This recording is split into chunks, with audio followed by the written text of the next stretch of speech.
evening, good morning, wherever you may be around the globe, in the chat room, wherever you are. This is Late Night in the Midlands. I'm Michael Vera, and I do welcome all of you. This broadcast is coming at you live from in or around the capital city, Columbia, South Carolina, on the east coast of the United States. And our website is www.latenightinthe-midlands.com. Go on over, become a member, and be informed. And might I add, this very cold Columbia, South Carolina. It has gotten pretty cold here these last couple of nights, and I guess it's going to get worse before it gets better. But the good thing is it only lasts for a very short time here. We won't get weeks and weeks of it. We'll get, well, then again, with the way the weather's been doing its own thing nowadays, who knows what can happen.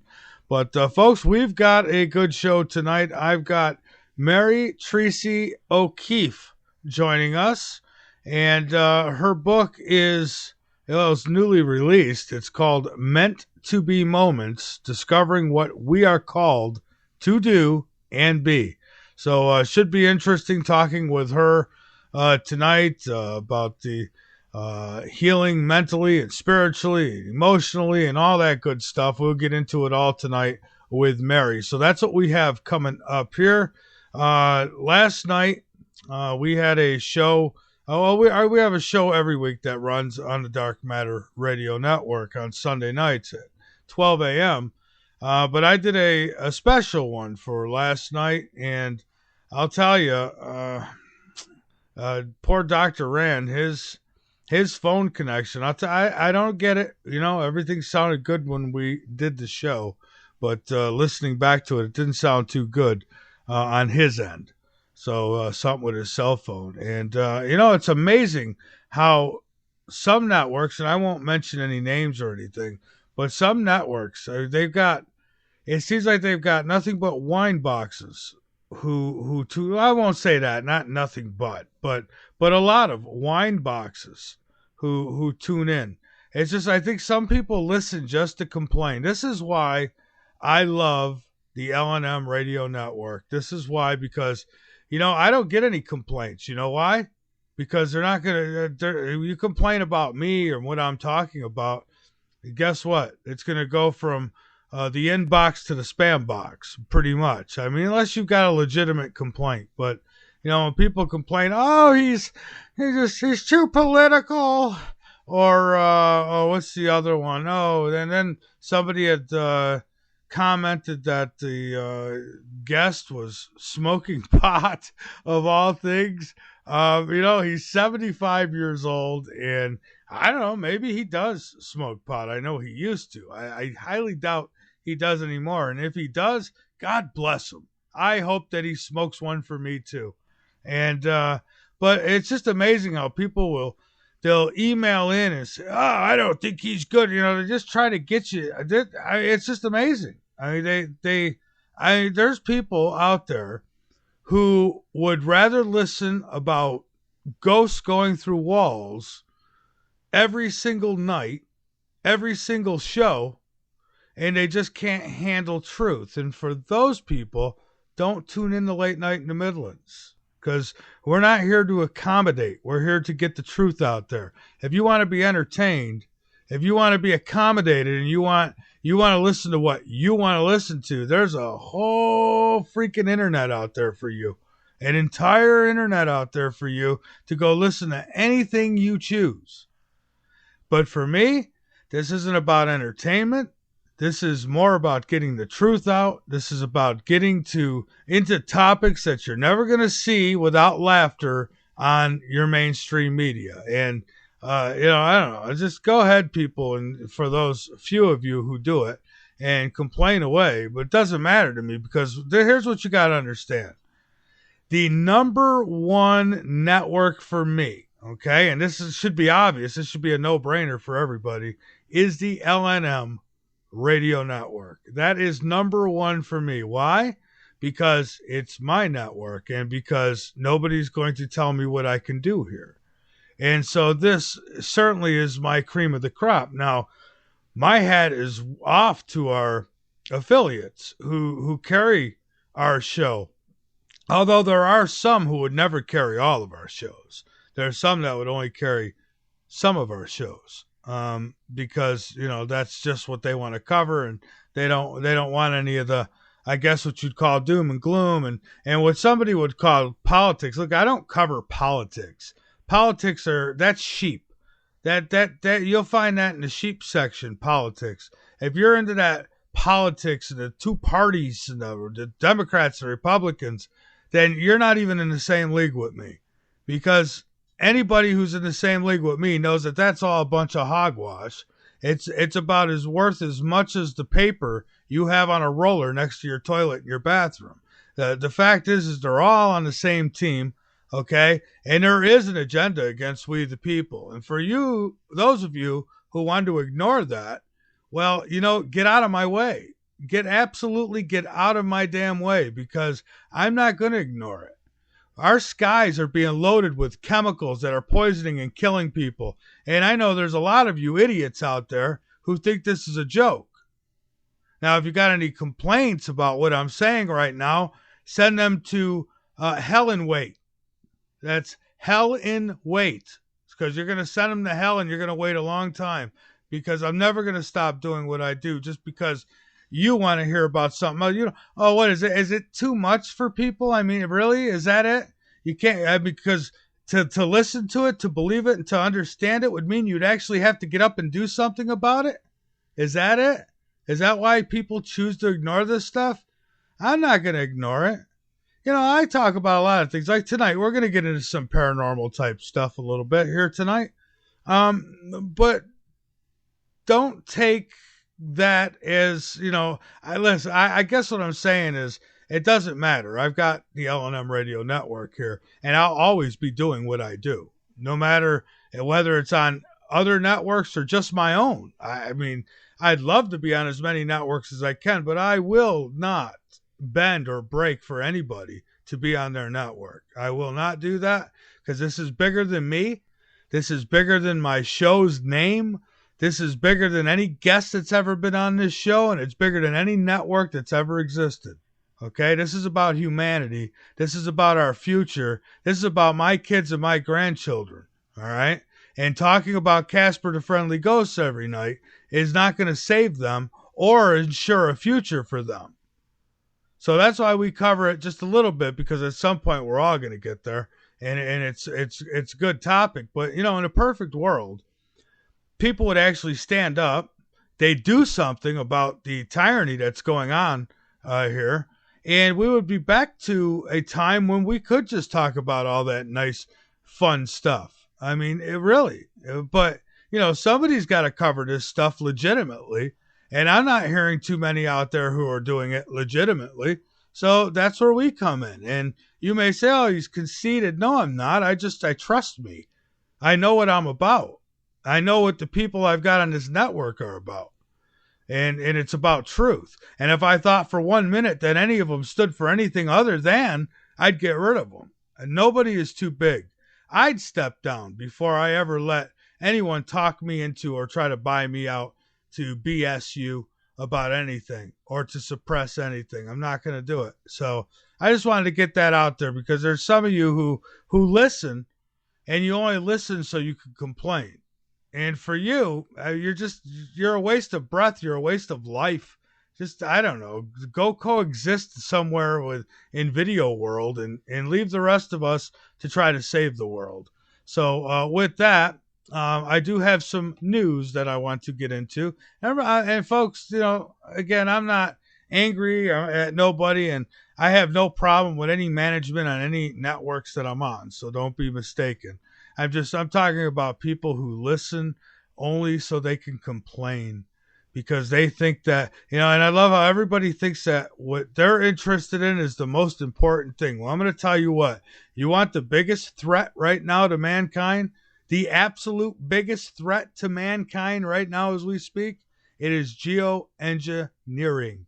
Geoengineering, not Planet X, not Casper the Friendly Ghost, not Bigfoot hiding behind trees, not not vaccines, none of that. No, the biggest threat to mankind right now and this isn't really just my opinion, this is fact, is geoengineering, because we're talking about the air that we breathe. We're talking about the water that we drink, and we're talking about the food that we eat. Okay, so numeral number one is geoengineering. So, all the rest takes a back seat to me. I think geoengineering is most important. But again, we cover it all because we want to know about as much as we can. But, when people say, oh, you should be talking about this or this is more important. And I mean, really? I mean, we could talk about ghosts here every night, but how's that going to do anything for anybody? Except the New World Order will love it because, oh, good. That loudmouth finally went to just talking about Casper. So now we won't have to worry about him spreading any truth anymore. Next. Yeah, not me, not now. Is the CIA, speaking of weather, is the CIA developing weather weapons? That's the question being asked in this one. A senior U.S. scientist has expressed concern. Okay, I'm going to say this again. A senior U.S. scientist has expressed concern over the use of climate data by U.S. intelligence agencies.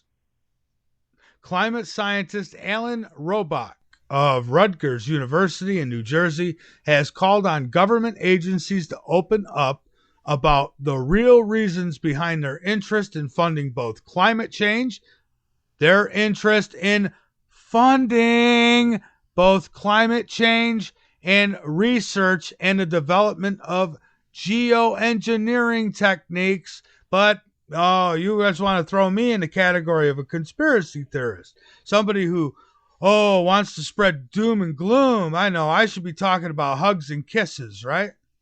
When we're being sprayed like roaches, you want me to talk about hugs and kisses. I'm not going to do it.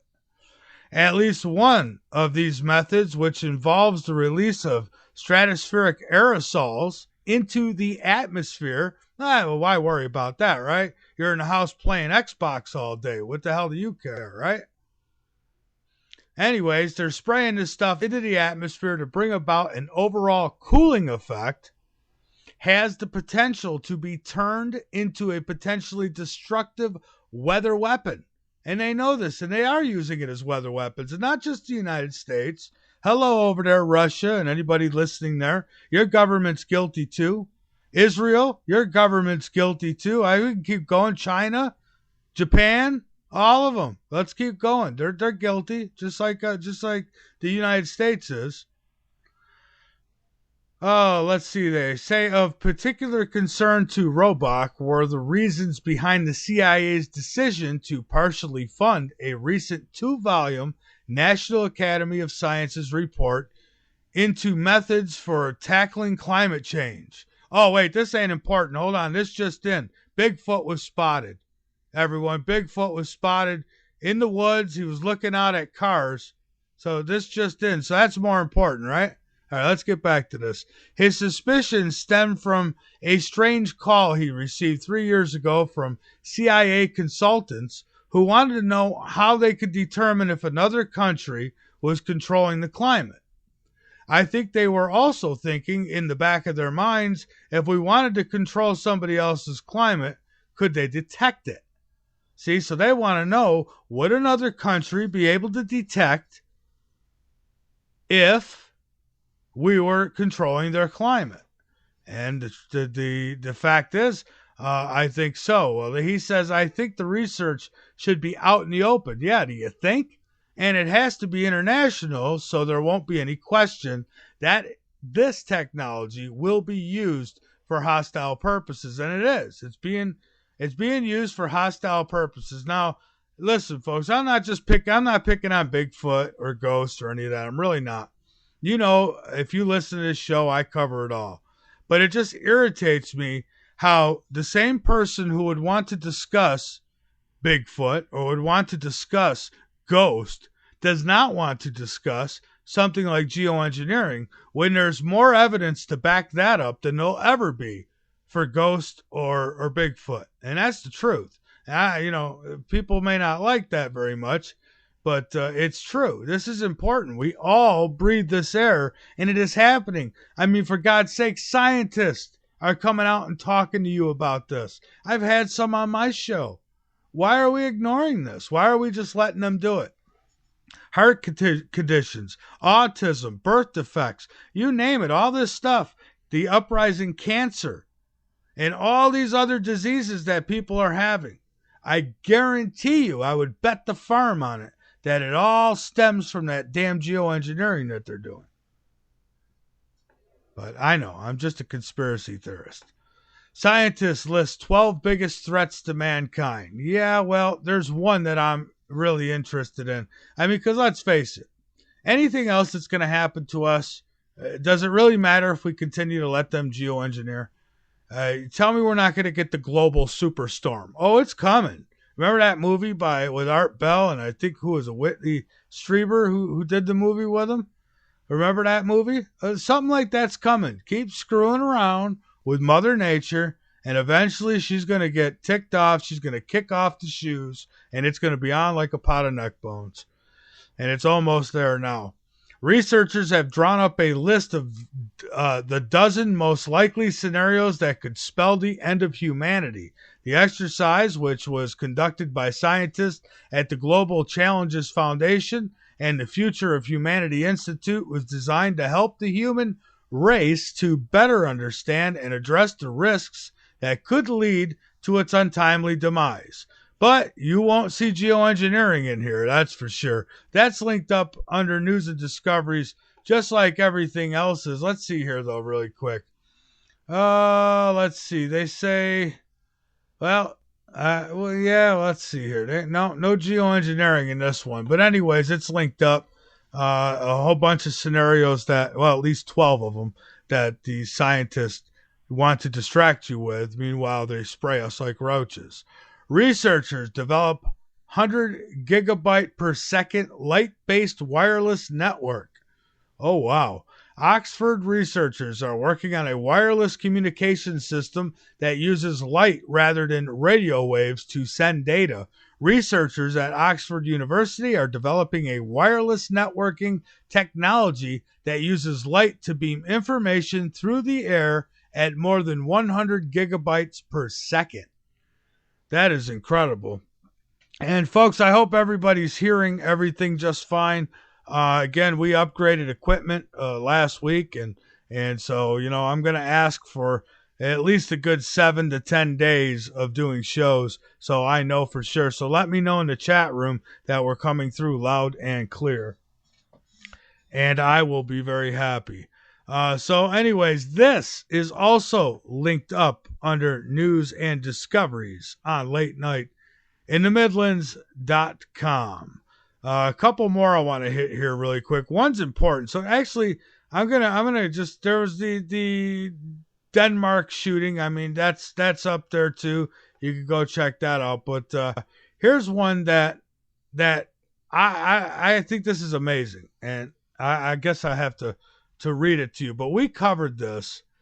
Oh shoot! Back in February of 2013, Peter Kling and I called Harvard University because of a story that came out about finding a message from Yahweh in DNA.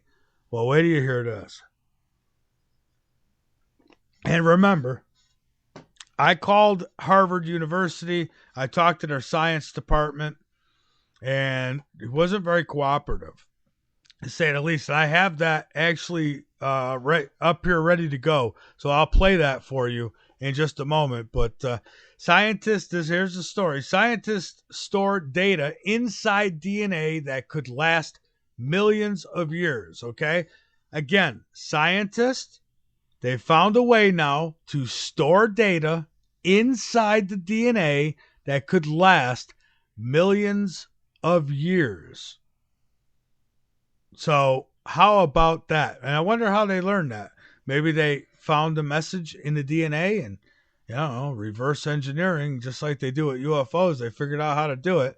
Potential for DNA to be used for data storage has been discussed for years, but retrieving the data encoded in the genes has previously proved tricky.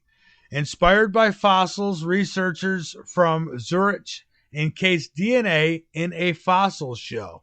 They subjected these shells to extreme temperatures. This was carried out to mimic chemical degradation seen naturally on DNA. Despite the conditions, the DNA was extracted and decoded from the silica. And if preserved in freezing temperatures, the researchers said the data has the potential to last for millions of years inside the DNA. Now that's linked up, but now a couple years ago, well, no, it wasn't a couple, yeah, about a couple years ago. It was February of 2013. A story came out from Harvard University. And it said, message from God found hidden inside DNA sequence. And it was February 1st, 2013 that came out. And researchers at Harvard University, here's the story, a little bit of it here, says announced today, and this was, again, February of 2013, that they have found what appears to be a message from God written inside the human genome. In a little explored section of non-coding DNA, a team of top geneticists developed a 22-word snippet of ancient Aramaic in which God confirms his existence and his role in creating life on Earth. And the message was discovered when researchers noticed strange mathematical patterns appearing within a certain section of the genome. Now, at the time, there was a lot of talk going on the internet saying that this was fake and that it's not a true story and it didn't even have anything to do with Harvard, blah, blah, blah. And that couldn't be farther from the truth. Well, here's the message they found in the DNA. It said, hello, my children. This is Yahweh. Now, Yahweh could be anyone now. Let's be real here. E.T. could have come down. Maybe his name was Yahweh. But nevertheless, somebody by the name of Yahweh. Okay, so it says, hello, my children. This is Yahweh, the one true Lord. You have found creation's secret. Now share it peacefully with the world. Now, this was what was supposed to have been found in the DNA at Harvard. Now, again, at the time, I called Harvard University to find out if any of this was true and if they had actually put this story out. And here was the results of the call here. Let's see here. Okay, all right. Well, I'll tell you what. Let me just go ahead and play this for you. It's about 5 minutes long, and it'll show you that I did, everything I could to look into this story. Now, here's what you're going to want to listen for now. The woman, the secretary, says, oh, yes, as she's looking through a filing cabinet, she says, oh, yes, okay, I found it. She pulled up the story, the file, okay?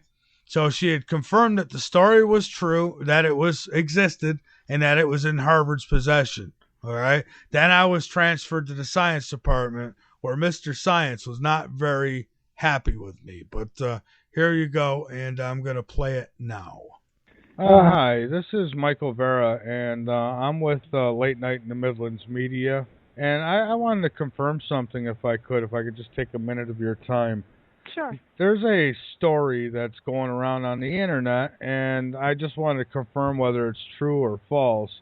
It's titled Message from God Found Hidden Inside DNA Sequence, and they claim that it came from researchers at Harvard University, and apparently the head researcher is supposed to be Charles Watson.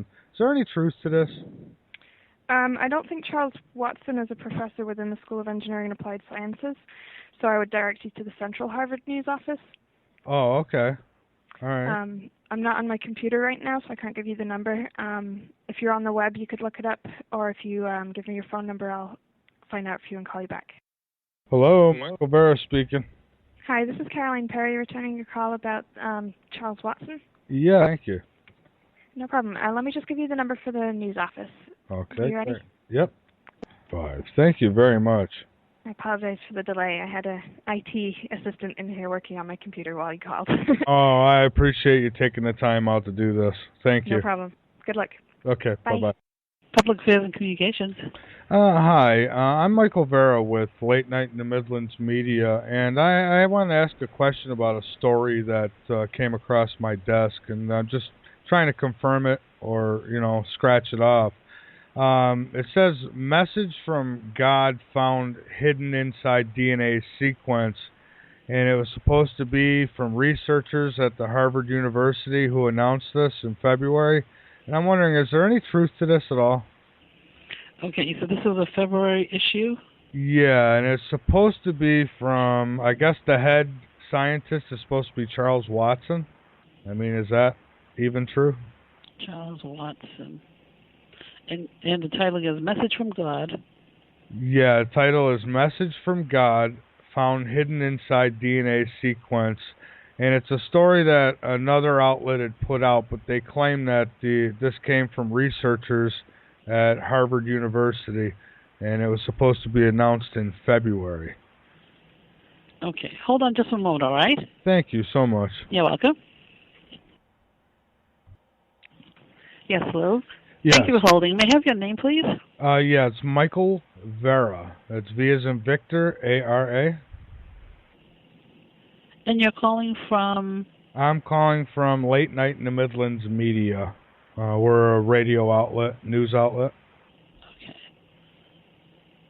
All right, hold on. I found the article. Now you just need to verify it. Oh, thank you. All right? Okay. Let's see. Give me another minute if you can, okay? I'll take as much time as you need. Sure. Thank you. Hold on. Thank you. So for anybody who's just tuning in, I am on the phone with the Harvard University, trying to confirm. Yes, hello. Thanks for holding again. Mm-hmm. Okay. I found the article, and the person who could possibly help you with this in our office is B.D. Colin. He's a communications officer for University Science. Okay. So, let's see. I'm trying to see if he's available. Oh, that would be great. All right. Hang on one more time. I didn't want you to think I forgot about you, okay? Oh, no, that's quite all right. Thank you. All right. You're welcome. Hold on. Mm-hmm. So, yeah, folks, trying to confirm message from God found hidden inside DNA sequence. Hello? Hi. Yes, can I help Yes, sir. I'm Michael Vera with Late Night in the Midlands Media, and I'm trying to confirm a story here that had come across my desk. It's titled Message from God Found Hidden Inside DNA Sequence, and this story claims that it came from researchers at Harvard University and that the lead scientist for the project was Charles Watson. And I'm trying to find out if there's any truth to this at all. Not that I know of. I don't know anything about it. Oh. Is there a Charles Watson who's the lead scientist? Well, the question is what the definition of lead scientist is. Well, yeah. Wait a second.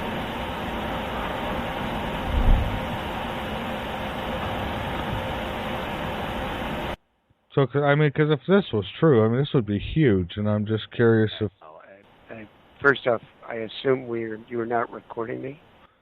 As a matter of fact, I am, but if you do not give me permission to use it, I won't. No, I do not give you permission, and this conversation's over. Oh, snap! This conversation's over. Now, he didn't actually hang up on me at that point. He did go off the record. I'll play you just another couple seconds of it here, and I have to stop it because legally I could be liable. So hold on. Oh.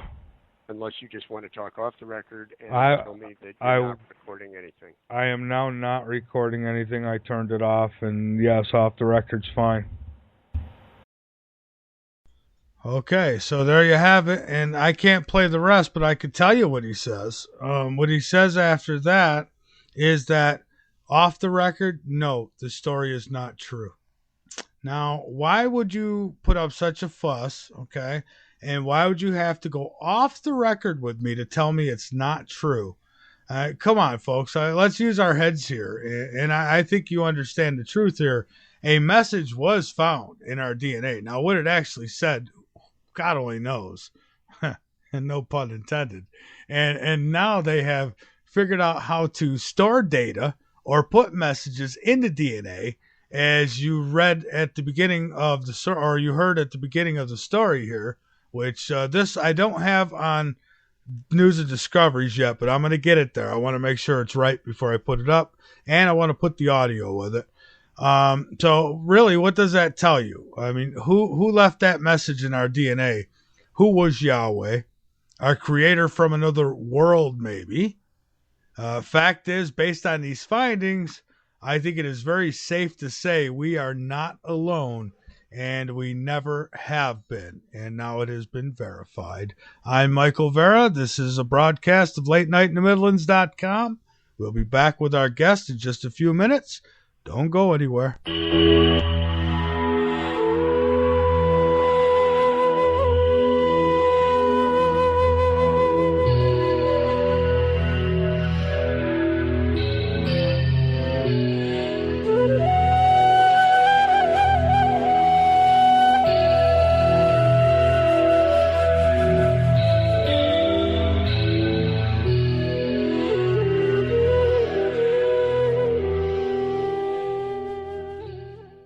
The L&M Radio Network and Late Night in the Midlands depends on you, the listener. Without you, there would be no us. So help us continue to bring you the best guests with the best information, and subscribe today. Information on becoming an L&M subscriber can be found at the top of LateNightInTheMidlands.com. Just click the About Subscriptions tab and become part of the family while helping the truth stay alive. And while you're at it, maybe subscriptions aren't for you. A one-time donation helps as well. Click that donate button on the right side of LateNightInTheMidlands.com and help us help you. Hello, this is Dick Farrell, here to tell you about OxySilver. Legally available only through CureShop.com and HealthyWorldStore.com. Don't be fooled buying silver products from copycats and criminals. You've heard Dr. Leonard Horowitz and experts urge you to avoid deadly vaccinations and illegal operators selling stolen OxySilver and OxySilver copycats. You've heard experts tell you about suppression in alternative medicine and confusing propaganda in healthcare and the truth movement. Read Dr. Horowitz's book, Healing Celebrations, to learn how miracle healings can be made to happen through faith, prayer, and a pure diet. Get great immunity using vitamin C, D, and OxySilver. Liquid Dentist, GI Flora Pro, a top-shelf probiotic. Use Green Harvest as a great-tasting meal substitute for energizing organic nutrients and losing weight. And Zeolove, and natural clays for detoxifying your body. More advice, all these products and more are available from TheCureShop.com. Including OxySilver, the world's most powerful silver hydrosol. Electro-energized to put risky injections, toxic antibiotics, and deadly drug pushers out of business. OxySilver is covalently bonded to water. Unlike any other silver product using the frequency of chlorophyll 528, what Dr. Horowitz explains is pure tone love, the universal healer. NASA originally developed covalently body silver hydrosols to keep astronauts healthy in space. Dr. Horowitz added the 528 frequency to NASA's formula and more.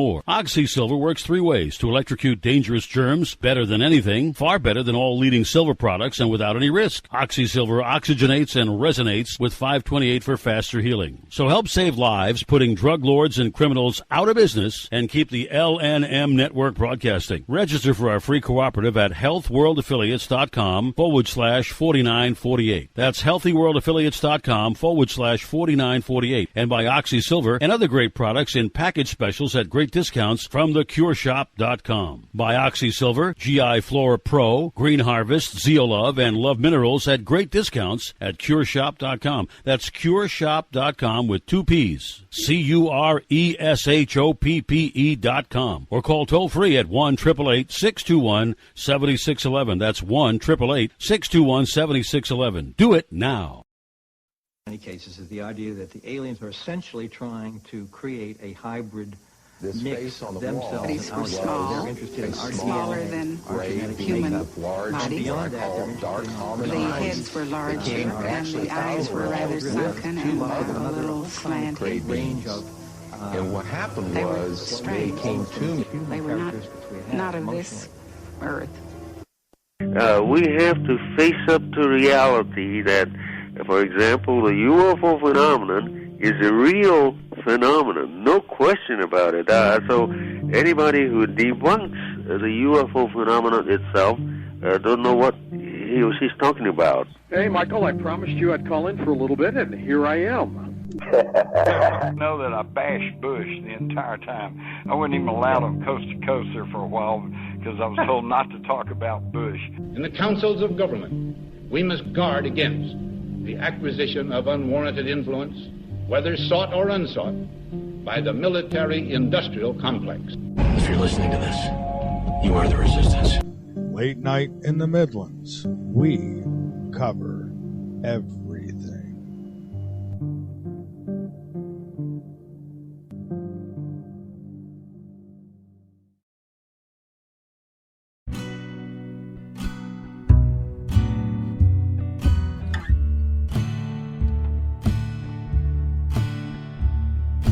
Hard days and disasters have stolen your laughter, and fear was your master too long.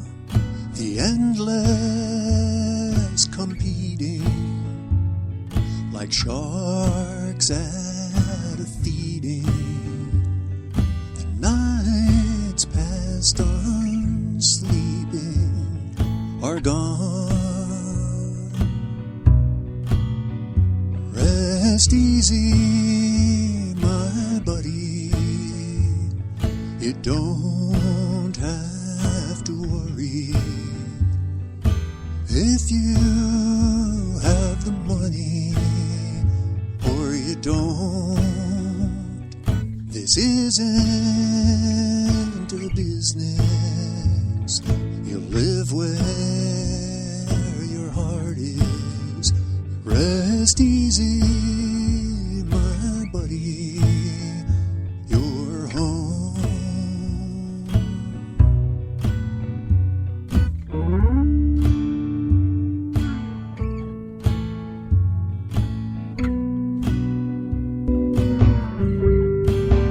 All right, we are back, and that one goes out to our buddy Don.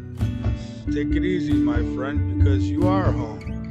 It is us who are still here fighting the good fight.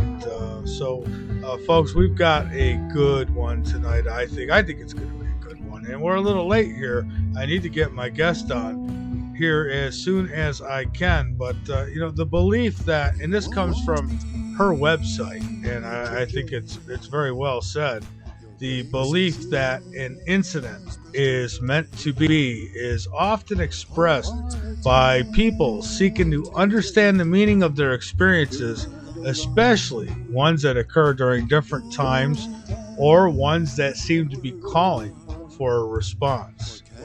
Mary Tracy O'Keefe will share her inspirational real-life stories and help people to live more fully by her 4-step process, paying attention, reflecting, asking for guidance, saying yes to events they believe are meant to be. Mary O'Keefe is a spiritual director and a cancer survivor, co-founder of a nonprofit holistic center, national speaker, hospice volunteer, radio show host, and I say I'm busy. An award-winning author of 2 books, including her newly released Meant to Be Moments, Discovering What We Are Called to Do and Be. Over the past 2 decades, she has helped thousands of individuals heal mentally, spiritually, and emotionally. Mary is especially passionate about enabling people to discover the transformational power and guidance found within their meant to be moment. So I think this is going to be a fun one tonight, folks. So let me bring on with us Mary. I'm going to call her right now. So here we go. I know she's tried to call me, so hopefully we stay on the same page here. Well, for some reason, it is not calling. Okay, that's why. There's always got to be something, right, folks? It can never go 100% smooth.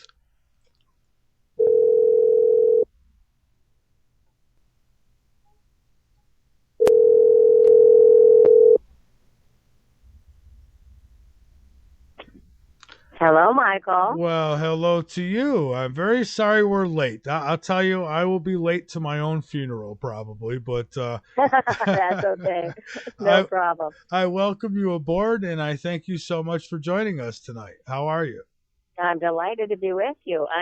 Actually, I have a little cold, so I'm feeling a little hoarse, but other than that, I'm great. How are you? Oh, I'm doing just fine.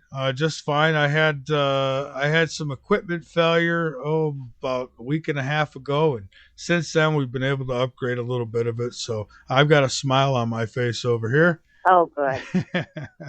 So I thought maybe we'd start with a little bit of background on yourself and what led you into the interest that you have. And of course, I wanted to know what a meant to be moment is. I think I have a good idea, but I'd love to hear about it. Yeah. Well, thanks for asking that. Meant to be moment are, there's all sorts of categories of those sort of things. I would say one of the biggest category is coincidences or synchronicity. The other thing is listening to that little still small voice within that gives us guidance. And then there's people who show up. They seem to show up in our life just when we need to see them or hear what they have to say. There's a lot of events, Michael, around the time of someone's death, before, during, and after the death of a loved one. There are incidences that are described to me as, it just seemed meant to be that this such and such thing happened. So those are very, very comforting sort of things. Usually when something happens, the way that people feel is that it happened for a particular reason. And that's the phrase, I use that phrase in my title, Meant to Be Moments, because that's the phrase that people most often use. It seem meant to be or seem to have happened for a reason. Okay. And oh, no, go ahead. Oh, no, I was just going to say how I just started, you asked how I got into it, and I started paying attention and responding to these things in my own life about 20 years ago. And those have really kind of led me out of the corporate world into getting a master's in theology and opening up a healing center and doing all sorts of things, because I noticed that the more I not only pay attention but respond to these things, it seems like the more they seem to occur. Mm-hmm. And so give us an example in your own life of this type of event and how you handled it.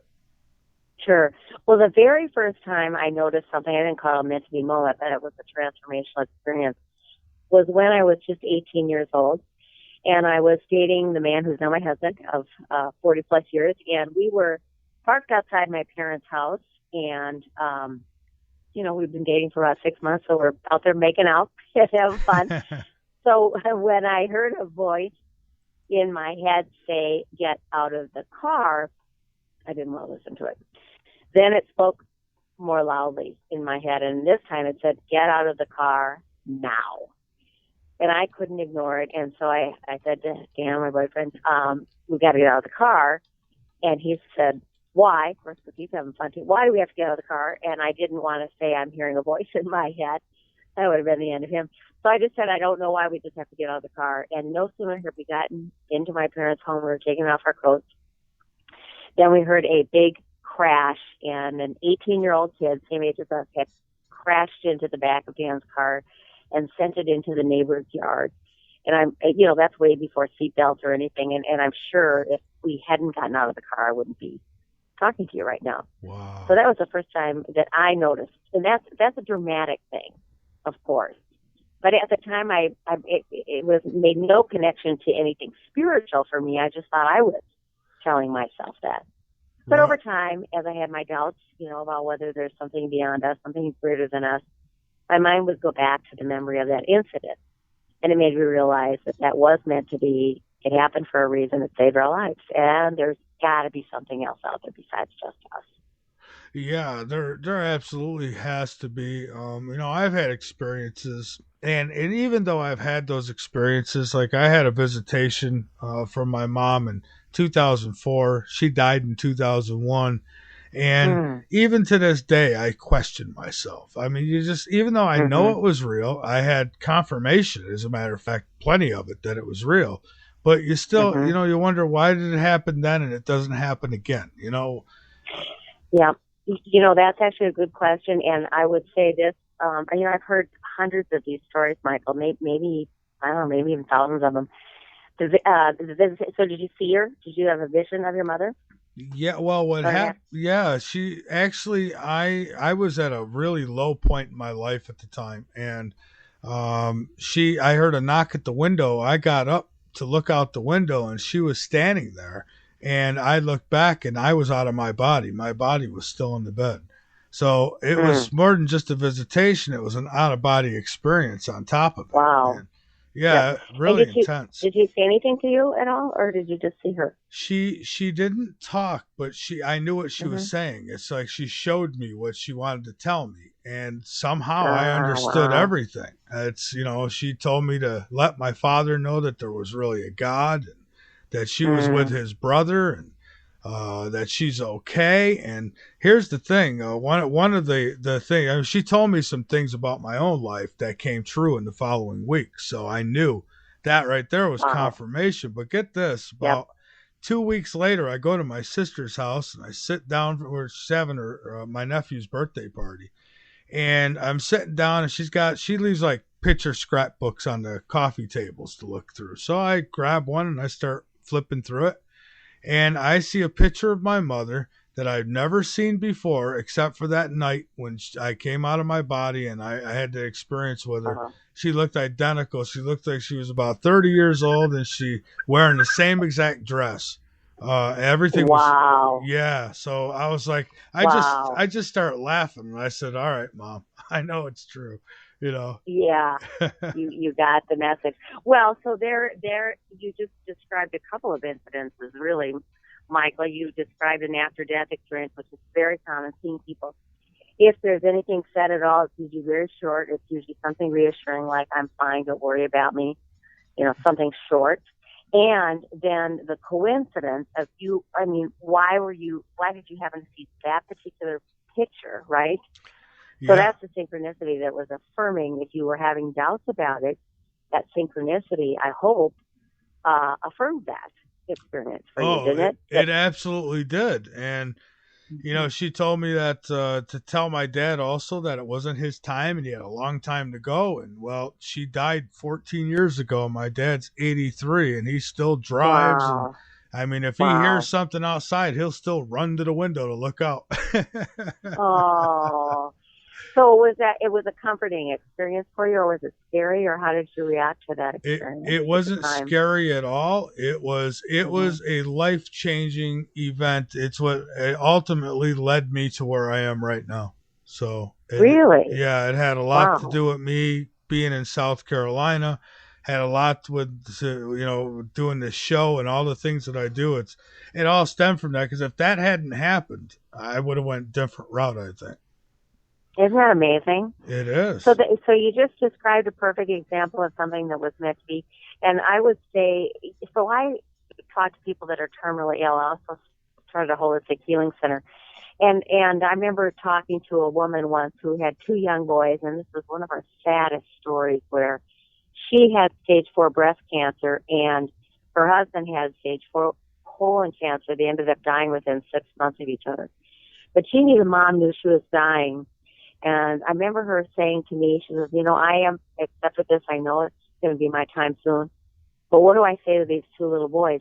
And I just remember saying, there's going to be times in their life where something's going to happen and they're going to think it's you. And I didn't know what it would be. Some things will happen. And your job is to teach them to trust that feeling. Because we know what it is. It's just that the logical, analytical part of us kind of tries to talk ourselves out of it. So I say, just go with that feeling. You know what it is.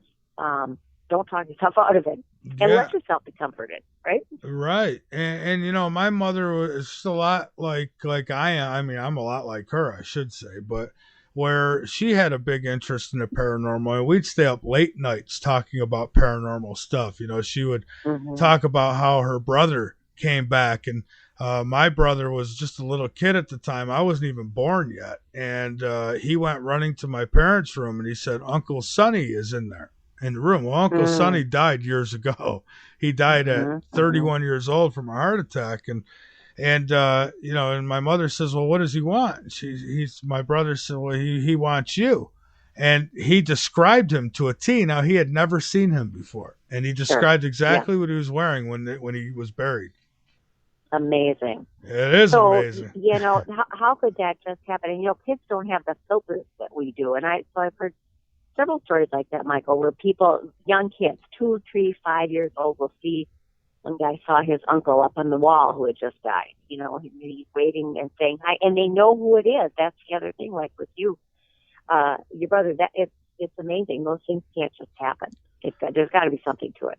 Yeah, absolutely. And, you know, and just one more example is a friend of mine who used to monitor our chat room here. He was with us for a good 5 years.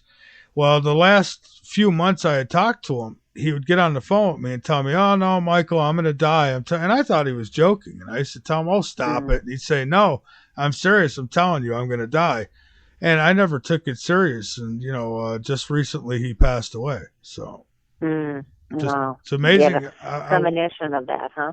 Yeah, and I wonder, do most of us know? Do we know before we die? I don't think so.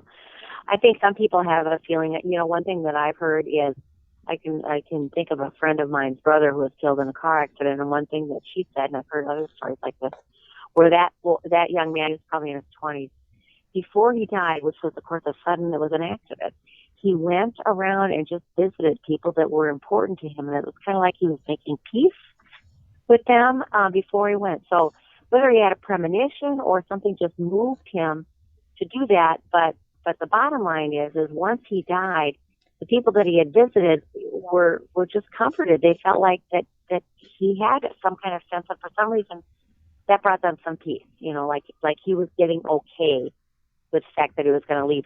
But I really don't think that, I don't think most of us don't want to know, right? I mean, it's a pretty scary thing to think that way. Well, and here's part of why I wonder that. In September, the first week of September, I had a major heart attack, is what they called it. Wow. And the entire time, I never felt like I was going to die. It's like I knew that it was just, basically it was a pain in the butt. It was like, oh, come on, not now. I got things I want to do. And, you know, that's what it felt like to me. But, you know, so I didn't think I was going to, and I didn't. So I wonder if it was the one that was going to take me out, if I would know for sure at that moment that, hey, this is it. Well, that's an interesting question to ponder, because I know that sometimes even when the outcome is not good, like when I had cancer, I had a life-threatening condition that could have caused me to die. I had an infection and a couple things after a mastectomy. But anyways, I just remember feeling this peacefulness. And I remember thinking that I was going to be fine whether I lived or whether I died. So that's what's interesting, because if you believe in a hereafter, as I do, I just think there's too much evidence of it, and my faith tells me that. Well, then, you know, you can kind of get to this place of realizing whatever happens, I'm going to be okay. And that's not so easy on your family and friends who love you, but it's a really neat place to get, and I've seen many people get there, you know, when they know they're going to die, when they're terminally ill. That's a pretty cool place to be. So I guess you have to almost expand it out beyond our physical lifetime to say that it's not just, we're just not here on earth. There's something beyond this life. Well, I wonder if there's something that happens that makes people get comfortable with the inevitable, because when my mom was in the hospital and she was sick and she was probably days from death, I remember my father and I on either side of the hospital bed talking to her, and she's looking at me and going, Michael, make sure your father takes his medication. She's so worried that he wouldn't take his medication. And then out of nowhere, she just stops. She looks up where the wall meets the ceiling, and she says, do you see him? And I said, see who? She goes, you don't see him? I said, see who? She says, the angels. They're right there. And then she went right back into a conversation. It was like, and so she wasn't drugged out or anything. And I'm thinking, no, yeah, you'll hear that, Michael. You'll hear that. They'll see the angels. They will also see loved ones who have passed away. And so what we call that's a thin place. That actually is the title of my first book, Thin Places Where Faith is Affirmed and Hope Dwells. So those are those experiences where it's like the veil, it's very thin between this world and the next. So your mom, in that case, almost like she had her foot in heaven, or whatever you want to say, whatever's after this. How, because those of you on Earth, none of you saw it, right? She did. Yeah, we didn't see it. She had that little glimpse. I looked, and believe me, I was looking hard too, and I didn't see it. But I mean, what most people will say, well, they're giving her morphine and this. I'm telling you, she was of sane mind. She was not out there.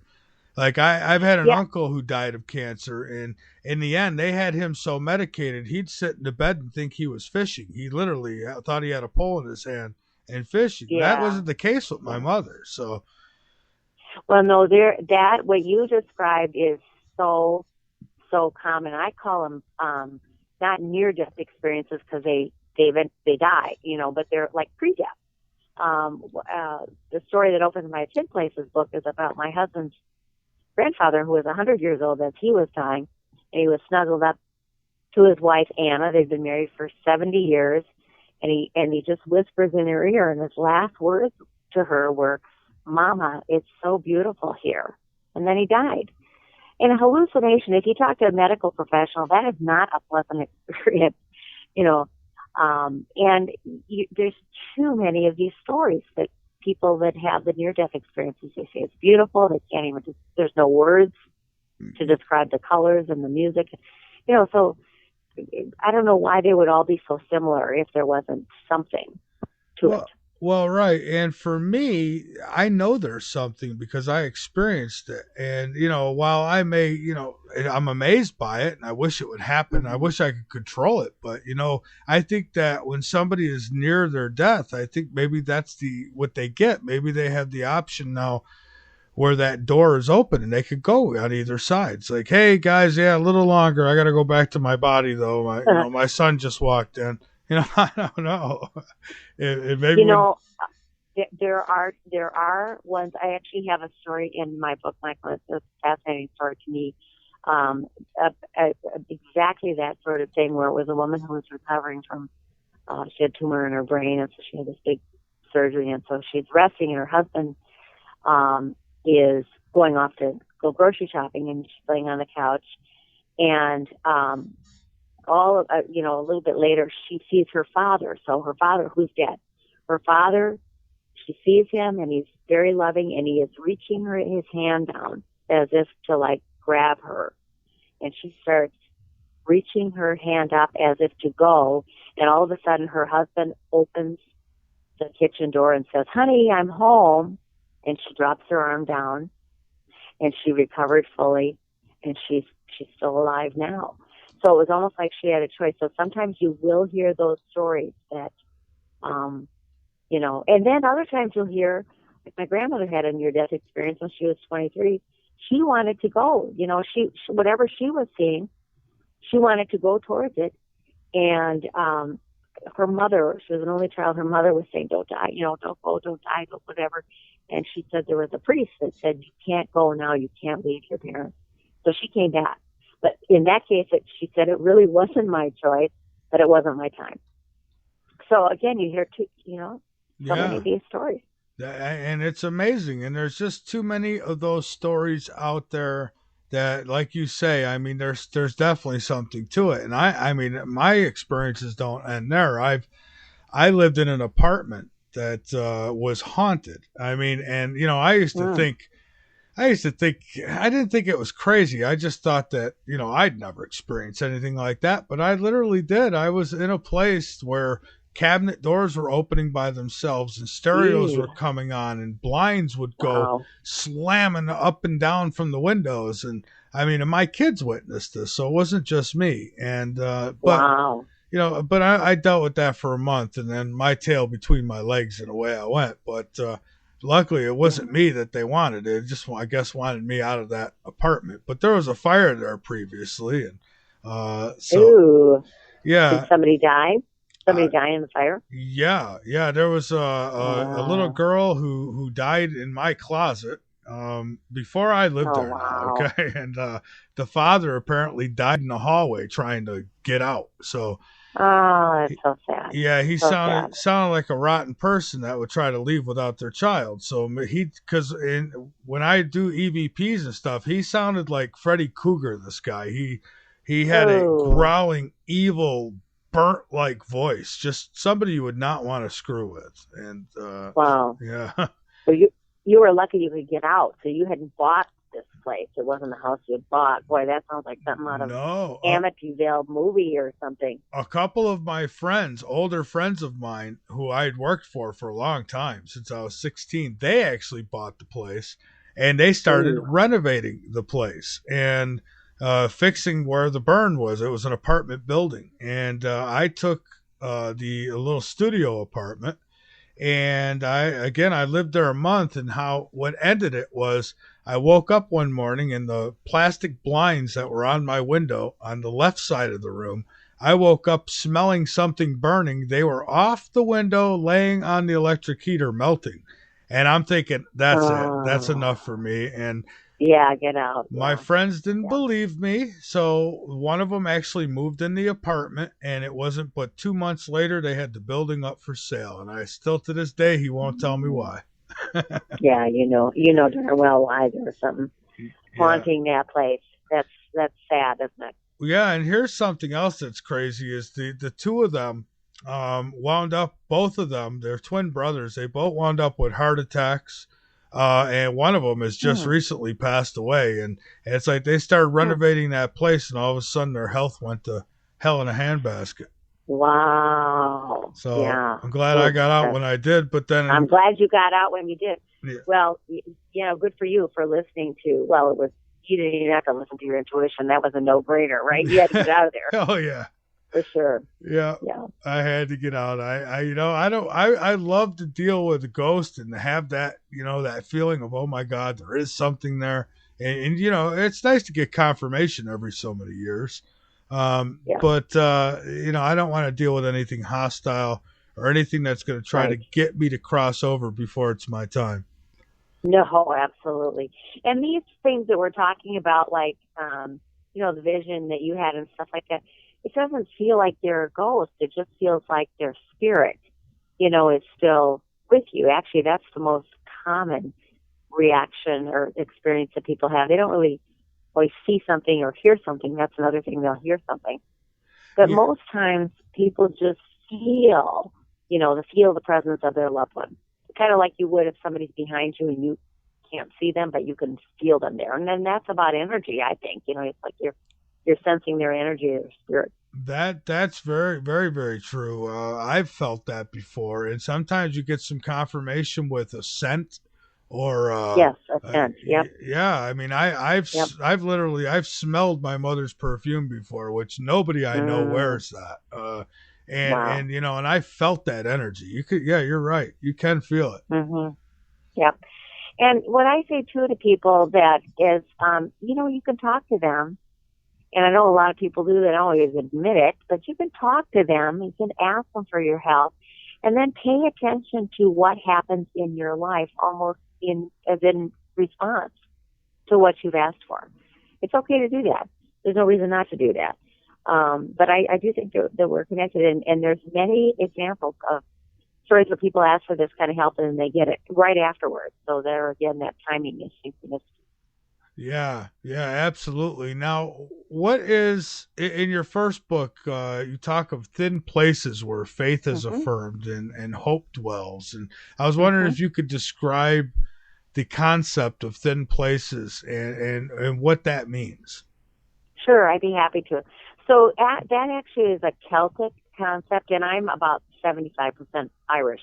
And in Ireland, a thin place refers to a geographic location. So, you could be at a monastic site or even just something really beautiful in nature, and it is as if you feel that connection to the past, to people that were there. A cemetery can be a thin place. I've stood around the cemetery in Ireland of my ancestors, and it's a thin place because I feel that connection to those spirits. What I talk about is when the veil's very thin between this world and the next. But what I talk about in my book is about these types of experiences, and really, I would say that they are meant to be experiences, but the distinguishing thing about a thin place, it is when you make that connection to the divine, that you connect it to, it's not just happening, but it's caused by providence, God, or whatever you want to call the divine. Then it's a thin place. It's when you feel that connection. Like, when your mom, or was it your mom that was dying? Yeah. And seeing that's a thin place, because she got a glimpse of something. Right? Yeah. And an angel, that's a divine thing, right? That's not a human thing. Yeah, and so that's a thin place. And here's another strange occurrence. I mean, the day of her funeral, it was a beautiful, warm day, and flowers were all out and all that good stuff. And we had walked out of where she was laid out, and just walked outside, and through these flower patches, here comes a deer. Just walking up and looking at me, and I'm thinking, it's just amazing. I don't know. Maybe someone else would look at it and say, "Oh, well, there's a deer." I'd look at it and I say, "There's a sign." I don't know. There's a sign, yeah. And animals are another sign. In our family, it was cardinals. Cardinals would show up at different times. Other people, it might be another kind of bird, an eagle. But I have a story in there about deer. After a young man died, his family was driving to the burial ground, and there were 3 kids in the family and 2 parents, and then the one son died. So anyways, they see these 5 deer, so the same number of people as in his family, and one of the deer all of a sudden just goes off and looks at the people in the car. And again, it was like the deer was representing the son that had died. And as they're coming back, so they see it on the way, and the same thing happened on the way back. So again, you just kind of trust that feeling of inner knowing.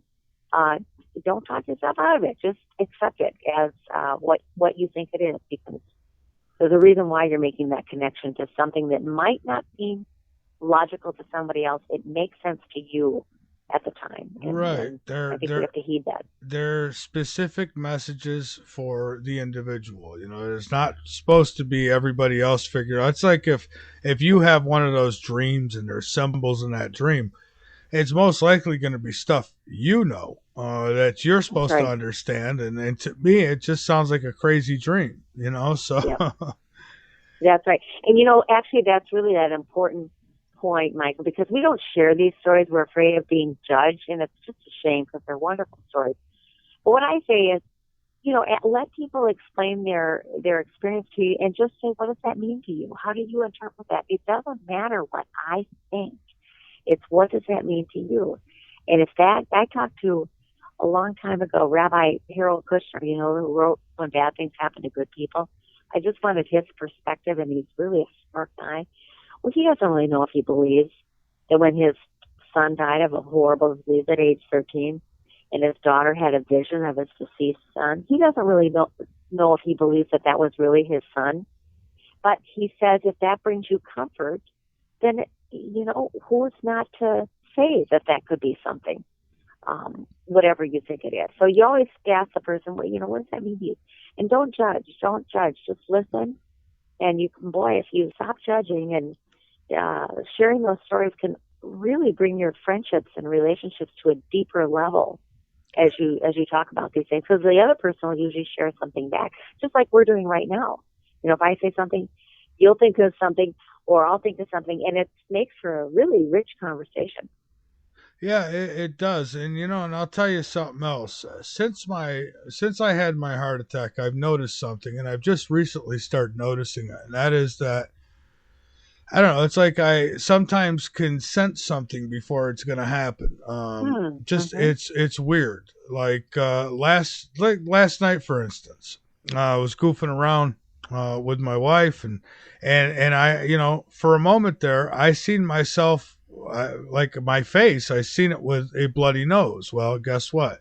I kind of whacked into something and wound up with a bloody nose, and that's when it dawned on me. I said, this has been happening a lot lately, where I get this idea of something and then it's happening, and I don't want to sound like I've got all these abilities that have come to me, because I don't. Right. It's just, I think it's opened something up, is what I think. That it's opened up some deeper perspective or gifts. I think we all have these kind of maybe psychic gifts, but some of us trust those feelings more than others. And of course, the more you notice these things, the more they happen, the more you trust that, there's something to it. And why that's important, maybe that specific incident about the bloody nose, maybe that, it's like an interesting connection. But I think sometimes these things happen. So then when you get the message that really is important, like stop right now, don't go through that intersection or something like that. Well, like mine, hearing that voice to get out of the car, that you remember that those voices have been telling you the truth, and so you learn to listen to them. It's like exercise. The more you listen to them and you honor those messages, I think the more often you're going to hear them, and so then it kind of becomes like a dialogue almost with the divine. Right. Now there are some who will say, well, scientifically, you could possibly be making those things happen because you're thinking about them, and almost like you're putting those thoughts into play and you're causing them to happen. Now, I kind of don't go that route, because why would I be thinking about myself having a bloody nose? It's not like I was in a fight or anything. So, So it's just little things like that. And even pulling out of the driveway, there's been times when I've told myself to wait, and, I just said, don't go yet. And I'm glad that I didn't, because things happen. Like having a cop behind me, I can't stand driving and there's a cop behind you for miles. It's like, you just feel like they're sitting there, like hanging out behind you, waiting for you to do something wrong. Yeah. Well, and I don't know if you've ever had this happen. I've had this happen when a friend of mine did, where you're kind of driving up a hill, and I've heard the message, slow down, the cops are coming. So I do. I know now to obey that. I slow down, and sure enough, there it comes. And again, you might think, well, why didn't you, you deserved a ticket. The cop should have stopped you. But it isn't, I think the lesson wasn't necessarily about that incident. It is to get you in tune so that you know that voice speaks the truth. And so then when it's a really serious time where, it could be life and death, that to respond to that voice. They're kind of like, they lead up to, they're little signs that lead up to the full chapter, if you will. It's exactly. It's amazing. Exactly. It is amazing. Now, here's something I wonder. We have a break coming up in about 12 minutes, so I think we got time for this. I was watching a movie the other night, and I was interested. I don't do that very often, but it caught my interest because these people were supposed to die, but this girl had a vision that something bad was going to happen. So some of them got off of this roller coaster they were on. I forget what it's called. Everyone's probably going to tell me in the chat now, but they Destination or something like that. They get off this train. They avoid what happened, and they avoided it. So they cheated death, I guess. And it turned out, no, you were supposed to die. So they all ended up having to die in a long run of something. Really? Yeah, so it's like, okay, so you didn't get on that plane because you had a vision. Well, now you're going to get in the car on your way home, you're going to crash because you're supposed to go, and that's that. What do you think of that? Oh, I don't know. That's a tough one. And even think about 911. There were those stories that came out about, the person that was late because they overslept and the alarm didn't go off, or they, got delayed at the daycare, and they avoided dying in the towers because they were late. The problem I have with that is what about those 3,000 plus other people? Why didn't they hear it? And I think we have to be careful. We have to be a little bit careful about, you don't want anybody ever feel shamed or blamed or whatever that they didn't. listen to something, or why did one person hear it and another person not hear it? So it's a mystery. But what if those people who did perish, what if they did have some kind of sign, but they overlooked it? And that's the thing, and that, honestly, that's part of why I feel like it's my calling to just get, to motivate people to try to listen to those sort of things. We never know. I mean, even the people that bombed into the plane, I suspect they were also hearing at the same time one voice is saying, go for it, kill all those people. I just bet on the other side somebody saying, don't, stop, don't do that. We have a choice on which voice we listen to. Yeah, that's true. And, and I'm guilty myself. I don't listen to that little voice as often as I should inside me. I mean, if I did, I probably never would have had a heart attack, to be honest with you. So, do you think so? Why do you think that, Michael? Well, because there were signs, and, there were signs that something wasn't right, and, little by little, but it took years, it's like from 2007. I mean, it took, 7 years before something finally happened, but little signs, and this little voice that would say, you better get it checked out. You better get it checked. And I would go to get it checked out, but of course, when you don't have insurance, and I didn't, it was just a quick, you're a young guy, it's normal, don't worry, you're aging, go, it's like, so that's what I want to hear. So I'd listen to it and run, say, yay, my heart's okay. And then finally the big one comes, and it's like, wow, you something could have been done. I could have told those doctors, no, absolutely, I'm not leaving. You need to run more tests, but I didn't.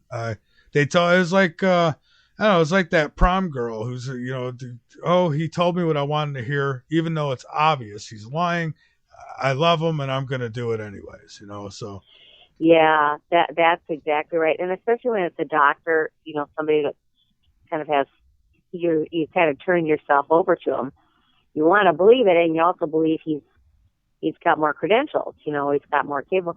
We have people here, not so much with the heart, but just because we see more people with cancer. Many times, well, especially when it's a young person, because doctors sometimes think that, women at 30 years old, when they have that lump, it's probably nothing. Not all doctors, don't get me wrong, but oftentimes the woman will know, she just knows something is wrong, but, they're saying wait and see, or do this or do that. And again, I would say always to anybody, especially with medical issues, trust your gut. And if your doctor is not honoring your intuition, then get a second opinion. Just make sure you check it out. Oh, that's right. But a lot of times they're right. A lot of times they're right. And yes, and if you wait too long, especially with something like a heart attack like you had, or cancer, it just could be too late. Yeah, and I had a couple warning heart attacks too. I had this happened on a Sunday, and that week on Thursday, I had one driving home. I went to the store. I was driving home, and it lasted about 8 to 10 minutes, something like that, and then it went away. And I was like, because I was starting to wonder if that's what was happening, but it went away. Yeah. Then the very next morning, I woke up. My wife had just left, took the kids to school, and it was just me. And I woke up to go to the bathroom, and all of a sudden, there it was again. And I said, "Oh, not again!" So I went in the kitchen, started drinking some milk, figured it was indigestion or something, and laid back down, and finally it went away. So I felt okay again. Then come Sunday, it came, and it said, "Nope, not leaving this time." And wow. Yeah, so I'm lucky. I'm still sitting here. You are lucky. And now right? Heed the signs. Pay attention. Oh, in your case, yeah. It was physical as well as intuitive. I'll tell you what, I would never want to feel that again. It is the worst feeling you can, it's inside of you. There's nothing you could do about it. You can't reach in and massage it. It's not like a sore muscle. It's a horrible feeling. Wow. Wow. So has your life changed as a result? It must have, right? After something like that, when you cheat death like that, that's pretty transformational, isn't it? Yeah. It's changed in the sense where that I know I'm not indestructible anymore. where I realized that when I have signs that I need to go get them checked out, even if you're afraid it's going to be something you don't want it to be, it's better to know.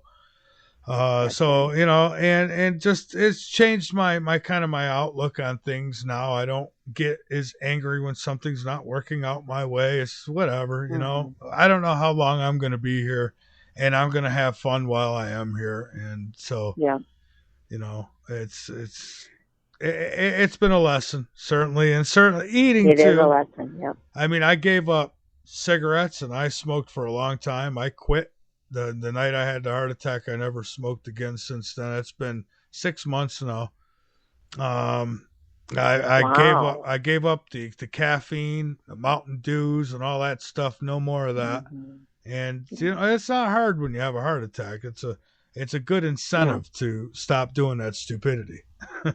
Well, yeah, you must be so grateful for your good health that you don't want to jeopardize it by stuff that you can do to prevent another one, like smoking. And so good for you. Yeah. And my thing was, it's at the time I had to sign some release, and my thing was, if you've got to open me up, let me go. I don't want to be. You're not getting none of those big choppers and cutting my rib cage open and all. I just as soon go to the other side and say hello to everybody.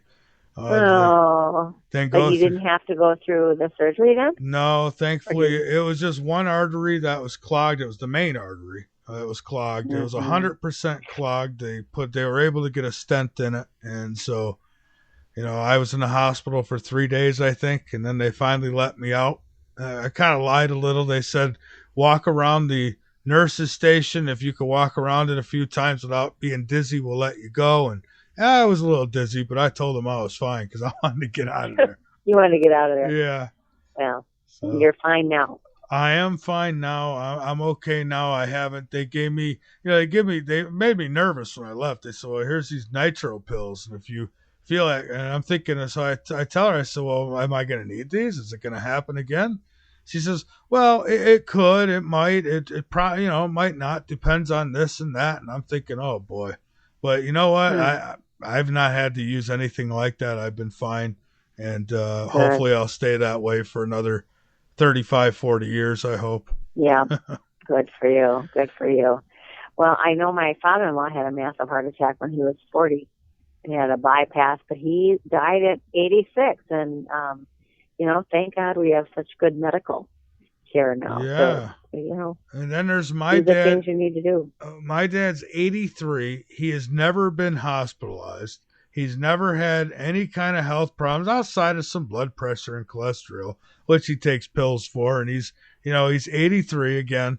He had one time when I think in his late 50s, he went to the doctor and they said that he had an artery that clogged, but get this, the artery branched and bypassed itself. It grew another artery that bypassed. And I'm thinking, why the hell didn't mine do that? Yeah. Well, yes, but you needed to make some lifestyle changes, right? And you did. Yeah, that's true. That's true. And you might not have done that. You might not have done that if it hadn't had the same outcome. I got to be honest. If it wasn't for the heart attack, I would have never quit smoking because I just couldn't. I didn't feel like I couldn't. I tried, and it was miserable for everyone around me every time I tried. And then after that, I mean, when I woke up in the hospital, I told Autumn, I said, when you get home, get those cigarettes on my desk and give them away or crush them. I don't want them there when I get home. And that was it. I didn't smoke again.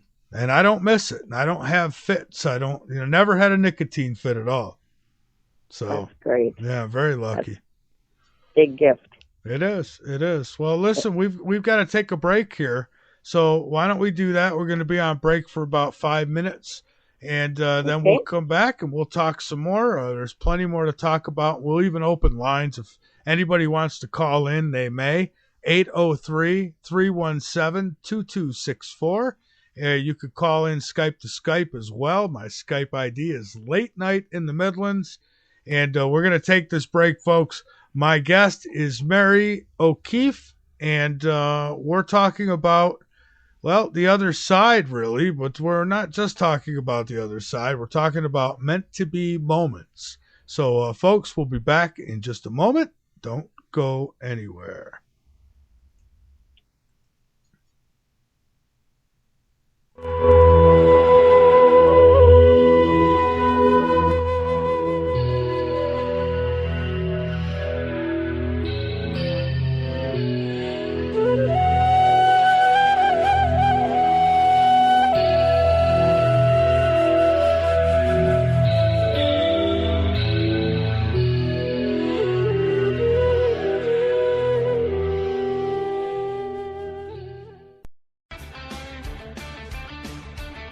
You have found the best place on the internet by tuning into K98Talk.com, where it is our mission to broadcast the very best variety programming, giving you a balance of information from every angle and letting you decide.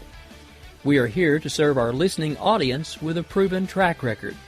So stay with K98Talk.com and the Spark Radio Network, and we will keep you informed.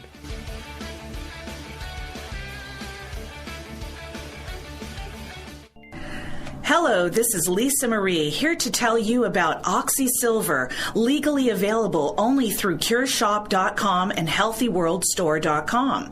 Read Dr. Horowitz's book, Healing Celebrations, to learn how miracle healings can be made to happen through faith, prayer, and a pure diet. Get great immunity using vitamin C, D, and OxySilver, Liquid Dentist, GI Flora Pro, a top-shelf probiotic. Use 528 Superfood as a great tasting meal substitute for energizing organic nutrients and losing weight, and Zeolove and natural clays for detoxifying your body. OxySilver oxygenates and resonates with 528 for faster healing. So help save lives, putting drug lords and criminals out of business, and keep the LNM network broadcasting. Register for our free cooperative at healthyworldaffiliates.com/4948 and buy OxySilver and other great products in package specials at great discounts from theCureShop.com. Buy OxySilver, GI Flora Pro, 528 Superfood, Zeolove, and Love Minerals at great discounts at CureShop.com. That's CureShop.com with 2 P's.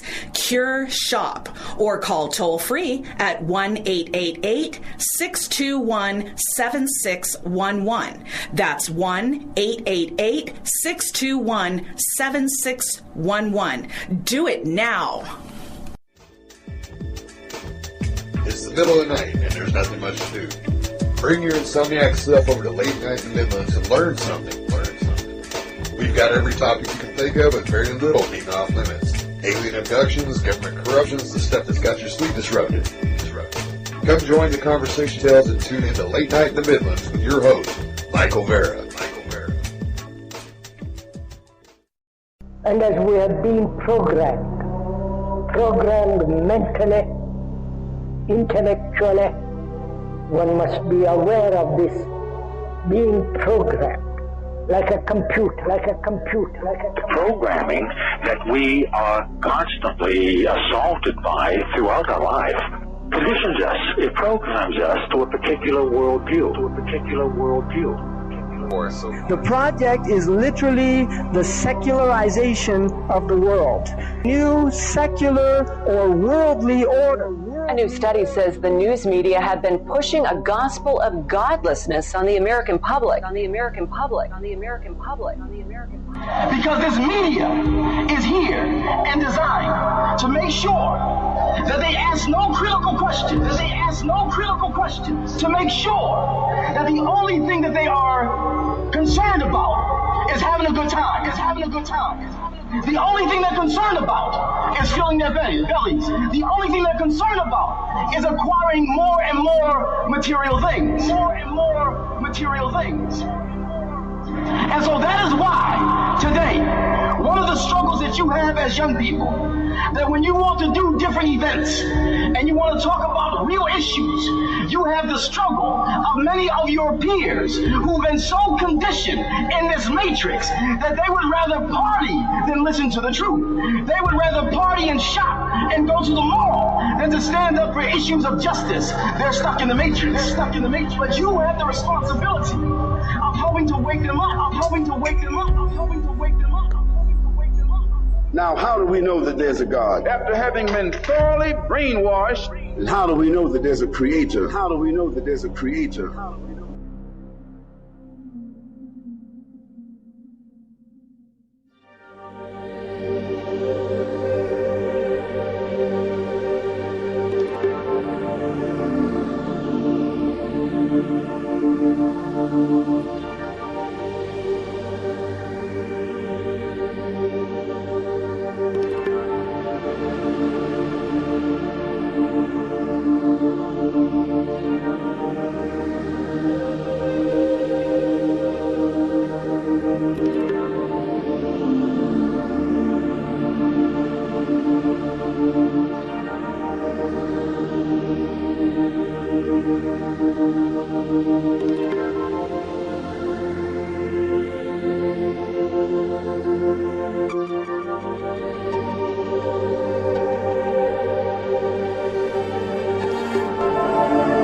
folks. We are back. This is Late Night in the Midlands. It's Monday night, and my guest tonight is a very interesting woman with a very good book. I suggest you get it. Mary Tracy O'Keefe. And she's the author of Meant to Be Moments, Discovering What We Are Called to Do and Be. And that is linked up on the homepage of LateNightInTheMidlands.com. You can just check out the picture slider there, or you could go down below that where you'll see the upcoming shows. So linked up both places on the homepage. And I want to give a shout out to our radio affiliates briefly. The Dark Matter Radio Network, a thumbs up to all of you who come over here and listen, because you just got to have the truth. And to all at K98 Talk, we thank you all for tuning in. And, of course, High Points Radio, the top of New Jersey, 100.5 FM, 1700 AM, covering New York, New Jersey, and Pennsylvania. And, of course, especially everybody who's listening at LateNightInTheMidlands.com or Spreaker.com, and those of you who will listen later on YouTube or iTunes. We're all over the place, folks, and we thank you for keeping us going. And the call-in number, again, is 803-317-2264 if you've got a question or a comment, and that number is located on our website at LateNightInTheMidlands.com. Mary, I got a question from the chat. One of our listeners asked about spirits that don't move on, spirits that are, I guess, stuck for whatever reason. If not stuck, they're just staying. You know, I don't really know what to do about that sort of thing, those sort of spirits that, we were talking about that before, Michael, with your experience with the ghosts. Right. And I guess I would,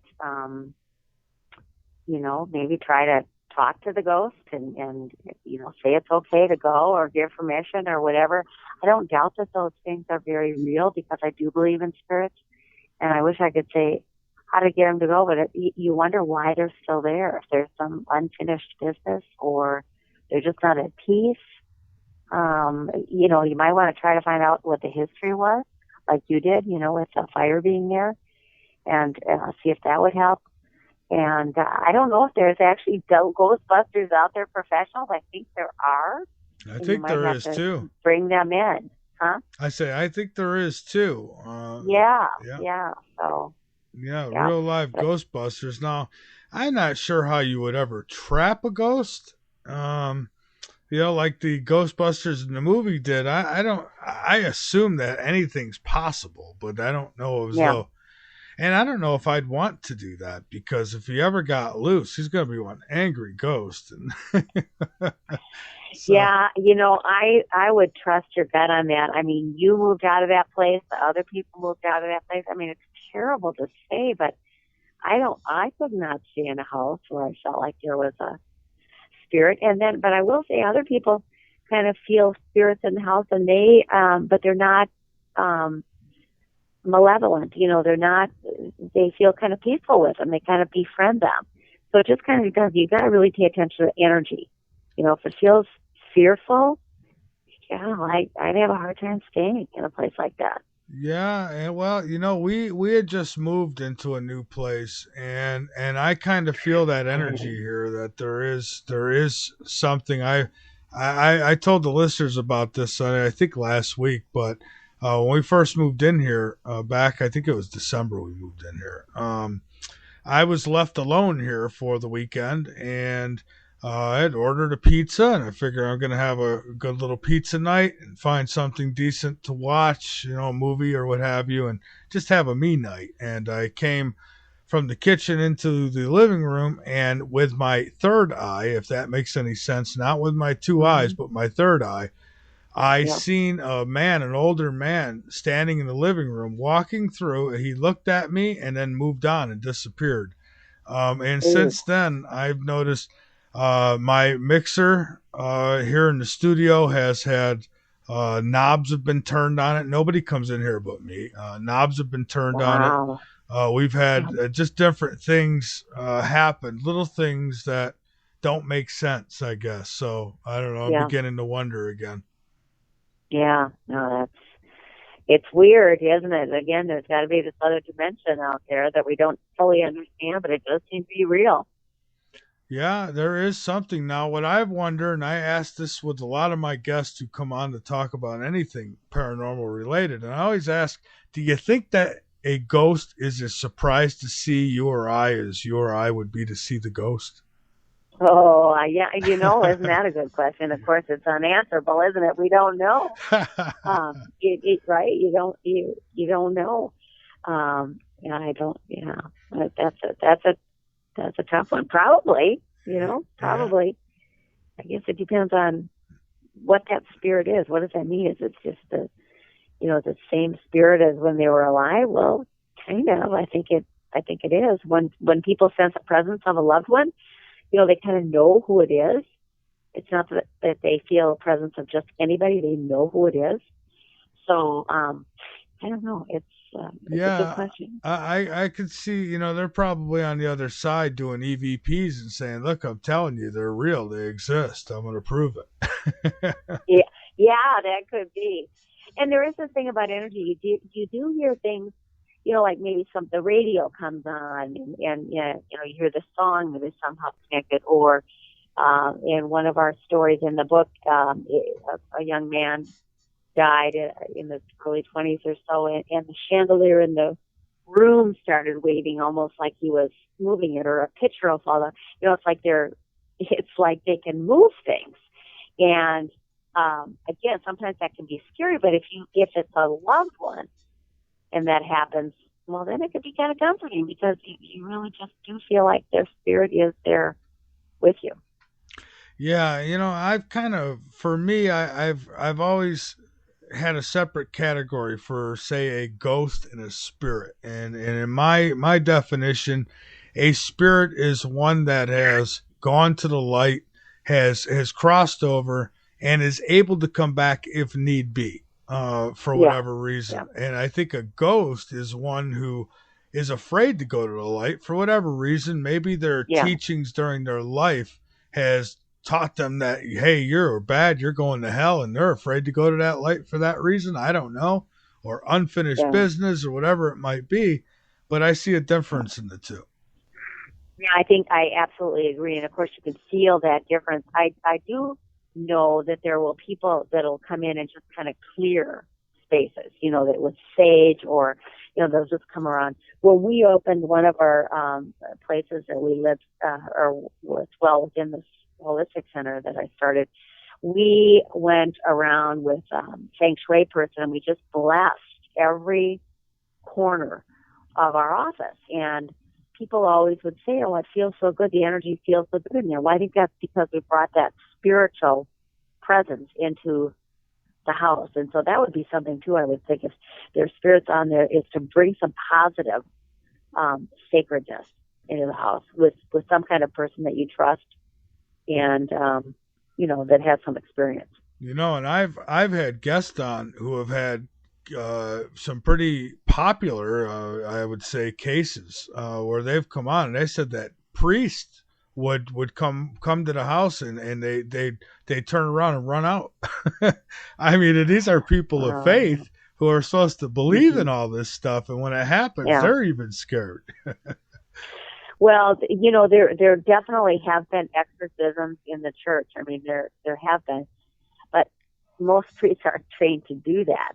And they're human like everybody else. And so if it's scary to them, boy, then I don't blame them for getting out of there. I would too, for sure. Yeah. Well, I did. Good for you. So now you talked about steps. I guess in your book you include numerous meant to be stories, and you also provide a 4-part process to help people live more fully. And so I was wondering if you could go through those steps and what that process is. Thank you. So the first step is paying attention. And you know, we've been talking here a lot around the, you know, spirits and the all that sort of thing. But that's just really one category. We talked about some of the other things too. That inner voice that we hear, you see something, people who show up, coincidences, paying attention to those sort of things. And if something is, you know, telling you to do something, so we can also call that minding the meant to be moment. So you can mind them in terms of paying attention to them, but it's also sometimes minding, obeying a command, like with me in the car and the voice. So that's the first step. The second thing is reflect upon what it is that you're noticing. And what you're trying to do, Michael, is discover, is this incident, is it calling you to be something? Like if it's something that happened after somebody died, it might just be that you are called to be comforted, or you are called to have your faith in higher power and something greater, have that affirmed. You don't have to do anything. You can just be that. And then other times, these incidences are actually motivating you to do something, to respond, either quickly, you know, like get out of the car, or maybe a series of events will motivate you to start a new career, or go back to school, or connect with somebody that provides an opportunity to help you or somebody else. So always notice what's happening, and is there something that, you know, maybe you have a choice about whether you want to, you know, respond to it in some way. So that's the second step. The third one is asking and acknowledging. So a lot of times people will want these kind of signs and they're not seeing them. I say ask for them. Ask for those help. Ask for somebody to come into your life and help give you clarity. And then notice, again, what happens after you ask. And then acknowledging means that you are grateful, you know, for the meant to be moments that you notice in your life. And then the last step is to say yes. And again, not all of these moments invite a response. Many do. Some are big things, you know, like starting a nonprofit organization. That's a big thing. Yeah. Other times it's just that little voice that's saying, be kind to that cashier. You don't know what she just went through. Be kind. Then listen to that and do things large and small. Well, you know, I tell people that in traffic too, be careful who you throw the bird to, because you never know what kind of day they had. Yes. You know what? I am glad you mentioned that, because I used to get irritated with that too. And, you know, let's say it's not fun to drive in traffic. But if something like that happens to me now, this is going to sound kind of maybe silly, but I do this. And I just extend my hand out, and I just try to send them a blessing, because I don't know. And also, I don't know if they're dangerous. You know, when you see somebody driving crazy, you know, you just want to say, slow down or take care, because they could hurt themselves or another person. But yeah, we don't know what people are going through, and we need to be compassionate. And in doing that, they don't know we did that, but it just calms us down, you know, because that's more of a gesture of love. Yeah, it's really more important that you keep yourself and your health from being harmed from somebody else's hatred, I guess. That's exactly right. That's exactly right. And, you know, when we were little, I went to Catholic schools, and we had the nuns and all that. And whenever there was a siren, for example, the whole class would stop and we would just say a prayer for whoever was in that ambulance. Well, in our day-to-day life, you know, we don't think to do that sort of things, but there's, you know, people have tremendous troubles going on at all times, and we just simply don't know their stories. So we got to cut them a little slack here and be kind. Yeah, that's very true. Me personally, I try to avoid any trouble and conflict if I possibly can, because in today's world, there is something in the air, literally, that is affecting people. And, I mean, people are doing some pretty outrageous things on a regular basis these days. Yeah, I know. It's sad, isn't it? It's sad but true that some of these incidences. Road rage is a perfect example of that. You know, they're doing crazy things. They're not just yelling, they're pulling out a gun. Yeah, you do have to be very, very careful. Yeah, I watched the video. It was on TV last night. I was loading something, and I said, well, instead of watching this little meter go for 20 minutes, I'll turn something on. And right away, I go to this video channel, and they're showing a video of some guy gets on the subway. He's got a bucket, and he's got a child with him. Little child, tells the child, go sit down, son. I'll be with you in a minute. Takes a hammer out of his bag and just starts attacking somebody on the subway, and he didn't know the guy or anything, just started attacking him out of nowhere. And I'm thinking, what is going through a person's head? I'm sure you remember a couple of years back, there was this little epidemic going on where people were attacking other people on the street and biting them and trying to eat them. There was a case like that in Florida. Goodness. Yeah, so I don't know if it's the drugs or what it is, but things have gotten a little outrageous sometimes. But all right, so tell me, what type of experiences would you suggest that would be more important to pay attention to for people? One thing I say is when something happens 3 times, pay attention. So if something happens 2 times, that's a coincidence. If it happens again, for me, it's a mandate, and I'll give you an example of that. So I always kind of thought I would work with people at the end of their lives. And so even though I was working in the corporate world for many years, I would go to seminars on death and dying. Again, it was that kind of premonition. And one time I saw a little notice in a church bulletin about doing hospice volunteering, and I thought, oh, that's something I'd like to do someday. Not now, but someday. The next day, I was serving meals at a homeless shelter with my best friend, and she said to me, she's a nurse, and she said, Mary, I just saw this notice in our healthcare system. They're looking for hospice volunteers. Well, I'm paying attention to the coincidence that she is saying that right after I saw this notice. So that's kind of a sign. I thought, well, yeah, I definitely should do that someday. 1 hour later, an older man came up to me and said, and he hardly even knew me. He said, Mary, I've been thinking about you. You ought to think about working with the dying people. I do that. I volunteer, and I think you'd be really good. So for me, that's a mandate when something happens 3 times, and I will do it. And it's a very long story, so I won't share the whole thing, but I will just say I did become a volunteer because of that belief. I ended up having a patient who encouraged me to go back and become a spiritual director. I ended up leaving the corporate job, becoming a spiritual director, getting a master's in theology. And that fall, the day after she died, I finished 7 months with her. I was diagnosed with breast cancer and received some holistic therapies and ended up, starting this holistic center. But it all started with that 3 times. So I always say 3 times is a sign from the divine. Pay attention. That's a big one, since you asked. Awesome. And now I wanted to ask you, if you don't mind, about your cancer. You said some holistic methods. Like what? I mean, I know that the diagnosis alone, it does a number on you. Not that I know from experience, but I got to imagine it does a number on you. So if you wouldn't mind, what was your mind frame, and at what point did you say, you know what, I'm not going out like that, and what did you do to combat it? That's a really, that's a good question, because I of course, have talked to, just tons of people that have had cancer, because I had it 15 years ago, and mine was one of those situations where, again, trust your gut. The doctor, I found a lump, the doctor didn't think it was anything, go back, come back 6 months later or whatever. Meanwhile, my best friend, the same one I was serving the meals with, since she was a nurse, she kept saying, I don't like it. It's like her intuition. I don't like that, Mary. I've seen too many people get going back. Well, so finally I went back, and sure enough, it had grown.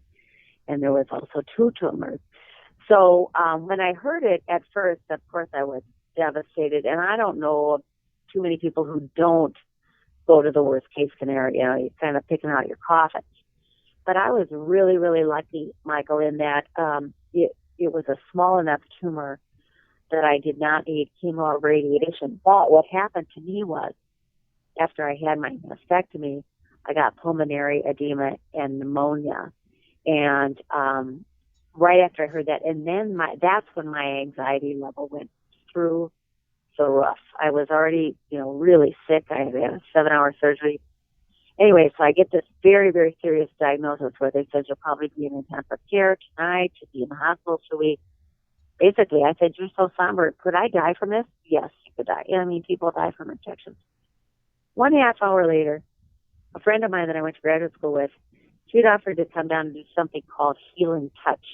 She just happens to show up a half an hour after I got that very serious diagnosis.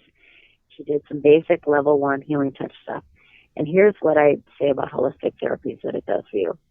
Immediately, I was calm and peaceful. My anxiety was gone.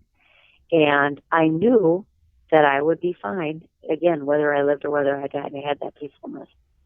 It was a spiritual experience. But what happened was I had a dramatic recovery. By the next day, my lungs were almost clear. The following day, I went home a day earlier than if I hadn't gotten sick. And 1 month later, here's a coincidence, I get a postcard about Healing Touch training. And again, since I believe that was meant to be, I thought, okay, fine, you want me to go get Healing Touch training? I did, and I started volunteering at another holistic center.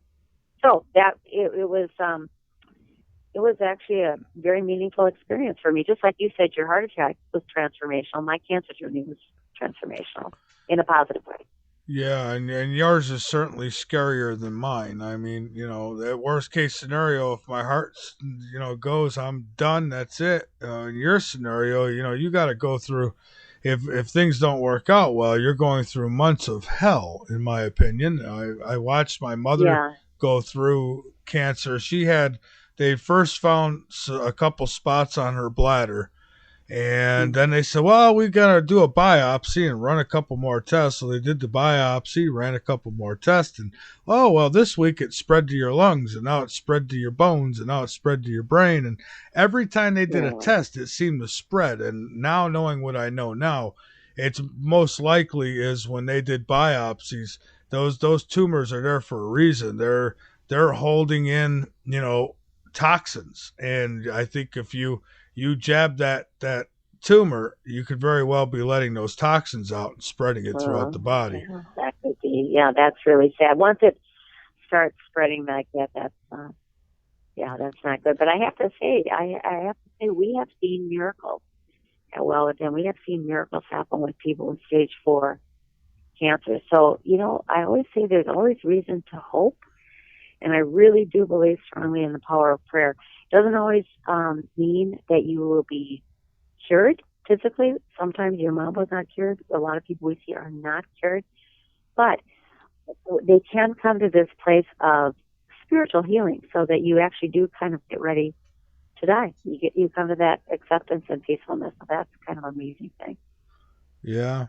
Yeah. Well, I was going to ask, going through what you went through, is it easier to work in a hospice, or, did that make it all the much easier, or did that experience actually help you through your experience? Did you have anything like that you were? Yes, the hospice definitely helped me with my own experience. The thing is, Michael, I have tremendous faith, and it's really in part because I see so many of these experiences, not only in my own life, but from listening to people's stories, that I don't have any doubt. I just have no doubt that there is a divine, loving being that I call God, and somebody might call something else. And so I don't have any fear of death. And so I consider the time around death to be one of the most profoundly sacred times there is. And I'm very comfortable with it. And people sense that. And it's a calling. I've talked to other people that do hospice volunteering, and spoken to a lot of hospice groups, and pretty much everybody that does it feels called to do it. And many times they had their own experience of not only an illness like I did, but losing someone.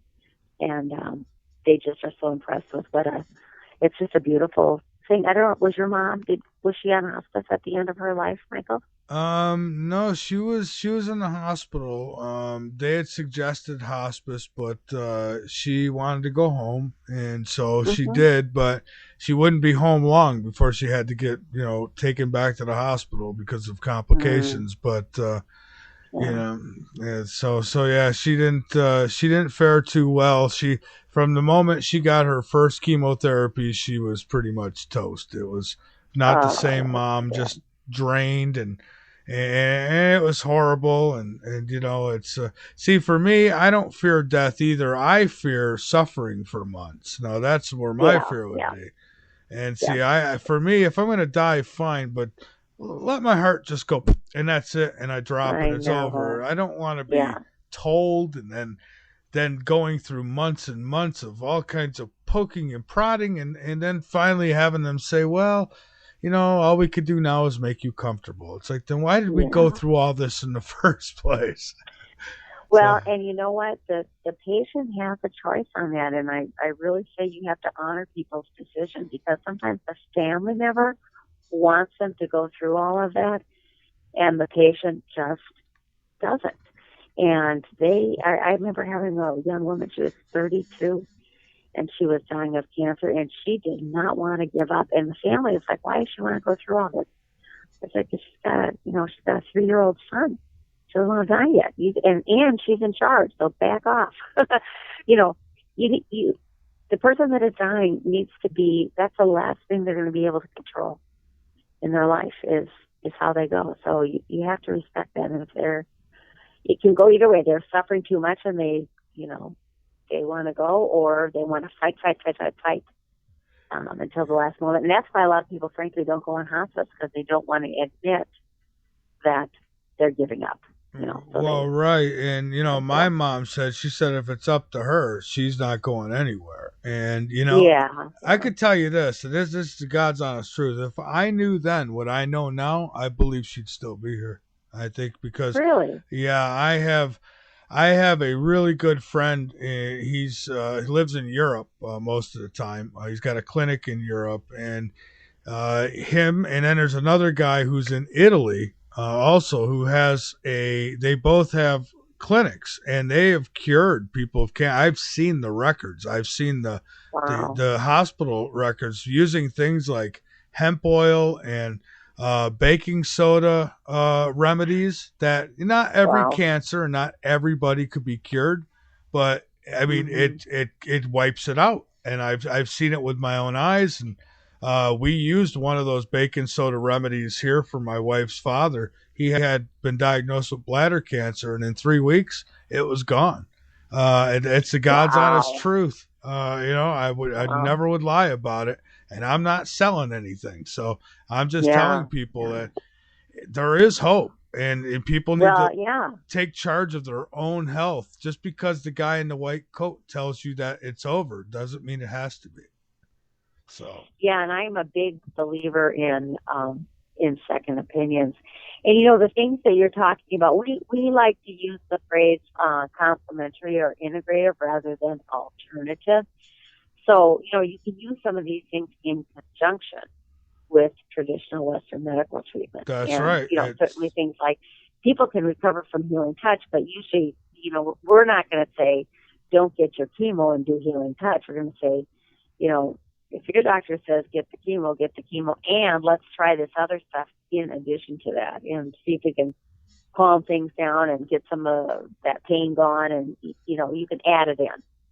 Yeah, and what I usually will tell people, and you know, it's always up to them. I would never tell anybody not to do something. I mean, I'd say for myself, I wouldn't do it, but I won't tell other people. But what I do tell them is to, you know, take charge of your own health. And, you know, it's very overwhelming, and it's very big weight on your shoulders, sure. But, you know, there is hope. There are things you can do, and not one thing works for everybody. Sometimes it's different things. And I know people who have used the holistic method, and used the conventional method together, and they fared well. But I also know people who, there's like trial clinics that, you know, they're doing Berinsky. I don't know if you know about him, but he was doing things with plasma in the body, and he was curing cancer with it. And they were doing test runs. But the thing, before you could get to Berinsky,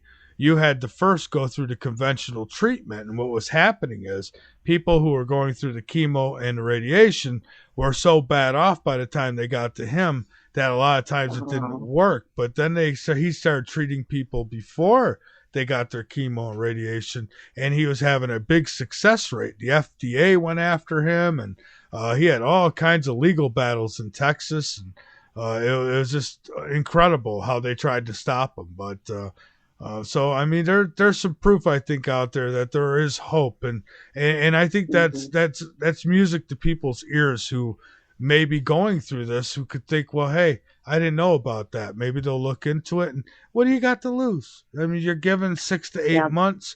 Why not use that first few weeks of trying something that might help you?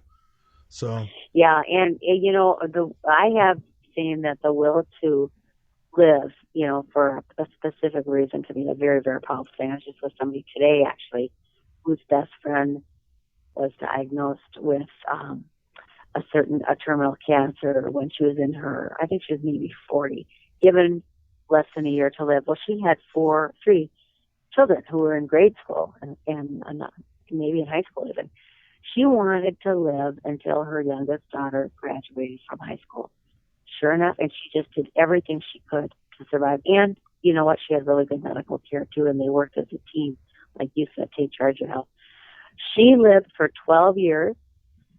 She did pass away about a month ago, but her daughter was a freshman in college.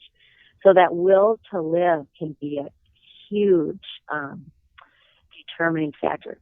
And at the same time, I have to caution and say there's also lots of people who want more than anything to live, to raise their children and all that, and are the most positive, trying to think positively as much as they can, and they don't survive. And so you don't ever want anybody to feel that they didn't do something right. You know, if only I weren't more positive, or I didn't eat more organic vegetables, that just doesn't serve any purpose. But I think it enables you to have a better quality of life when you do some of those things, for as long as you have to live. Yeah, I would agree with that. And you know, and there's no right and wrong answers for people. It's up to the individual, and you know, it's not for me to preach and prod and tell anybody they were wrong in any decision they made, because when it comes down to it, that decision they make is going to affect the rest of their life. So, and I don't want to be responsible for that. So, you know, but you know, I'm saying, I know for me, if I was put in that situation, it'd be very scary. I know it would. But thankfully, because of doing this show, I've learned a lot since then, and I'd feel a little more comfortable, I guess. But, you know, I guess when it's your time, it's your time. And I don't think no matter what you do, if it's meant for you to go out, you're going to go out. I think that's... Yeah. And you know, that the lesson in that is that, and people that have a terminal illness really know this, you just got to focus on each day. You got to focus on the present moment. That is all you have, because you don't know that you aren't going to go out, you know, tomorrow morning at 10 a.m. and get hit by a truck. We just don't know. So we all should be living life to the fullest and to be grateful for every single day that we have. That's sometimes the gift that people with terminal illnesses will say, and I've heard them say this, it's cancer's been a gift. It's a surprising thing to hear. But what they mean by that is, I have had the opportunity to say what I need to say, do what I need to do, and there are oftentimes such wisdom in that. Yes, they don't want to leave their loved ones, but they live fully more than some of us that are much more physically healthy than they ever will be.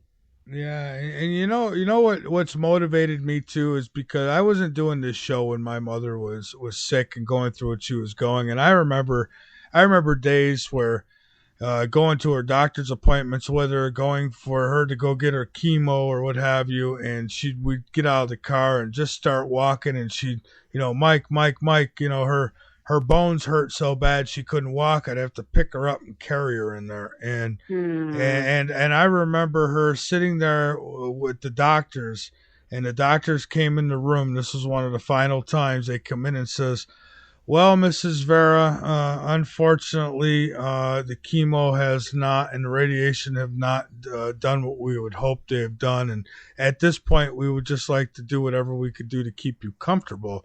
And I remember her looking at the doctor and saying, well, if you're asking me if I'm ready to die, she says, I'm not, and she was like really hostile about it. Like, how dare you say that's it? And it wasn't long after that she did pass away. And so that sticks in my head, and it always has. And so I don't want nobody to give up. I want people to, if you want to go on, if you want to beat whatever disease you've been diagnosed with, don't give up. Just keep fighting it. Yeah, and it's really important, too, that you have a medical team that supports you. One thing that we've heard that I think is really sad is that after they give that bad diagnosis, there's nothing more we can do. Many times we hear that those doctors kind of pull away from the patients, this patient that they've cared for sometimes for years. It's kind of like it's so hard for them to admit defeat, that they couldn't cure that illness, and they pull away. That's really, really hard for patients. And so I just want to say to these physicians, please stay with your patient. Just do what you can, do the comfort, but stay with them emotionally, because they need you, at those final days. Yeah, absolutely. And, another thing is my mom, she told him, she asked him over and over, do not tell me when you think it's done. And then, don't tell me how long I've got or that I'm going to die. Or she didn't want to hear any of that. And what do? They come in and tell her anyways. And it's almost like, they want her to accept it. It's like, why does anyone have to accept it? Let them, if their last breath and they still believe that they're going to survive, that's probably a good thing. A positive thing. That's right. And, people say, well, then they're just in denial. No, they're not in denial. They know they're sick. They're not in denial. But don't take away the hope. The problem is when you give somebody a timeline, and we've seen people like this, you give them a few months, they never plan anything for the future. They just think they're going to be gone. So I remember we had this discussion once in a sport group. This lady said, I'm dying. I said, you're not dying. If you're sitting on the couch talking to me right now, you're living. Make your plans. If you don't make it to go to that concert, so be it. And she came back the next week and she said that was transformational for her, because she was so thinking of she was dying, she forgot she was living. And so, you just got to live each day. And one of these days you're going to die, but enjoy it. I was making plans on my way to the hospital when I had my heart attack. I was telling my wife, hey, get a hold of Riscala, tell him to make sure the show goes on tonight. It was, and so I was planning all that. I said, tell him I'll give him a call just as soon as I can, and blah, blah, blah. And, and she's like, will you just be quiet? She's never mind the show. My God, you're having a heart attack. Oh, you're too conscientious, Michael. Yeah. So, it's not over to me until, I'm no longer in this body, I guess. So. Yeah.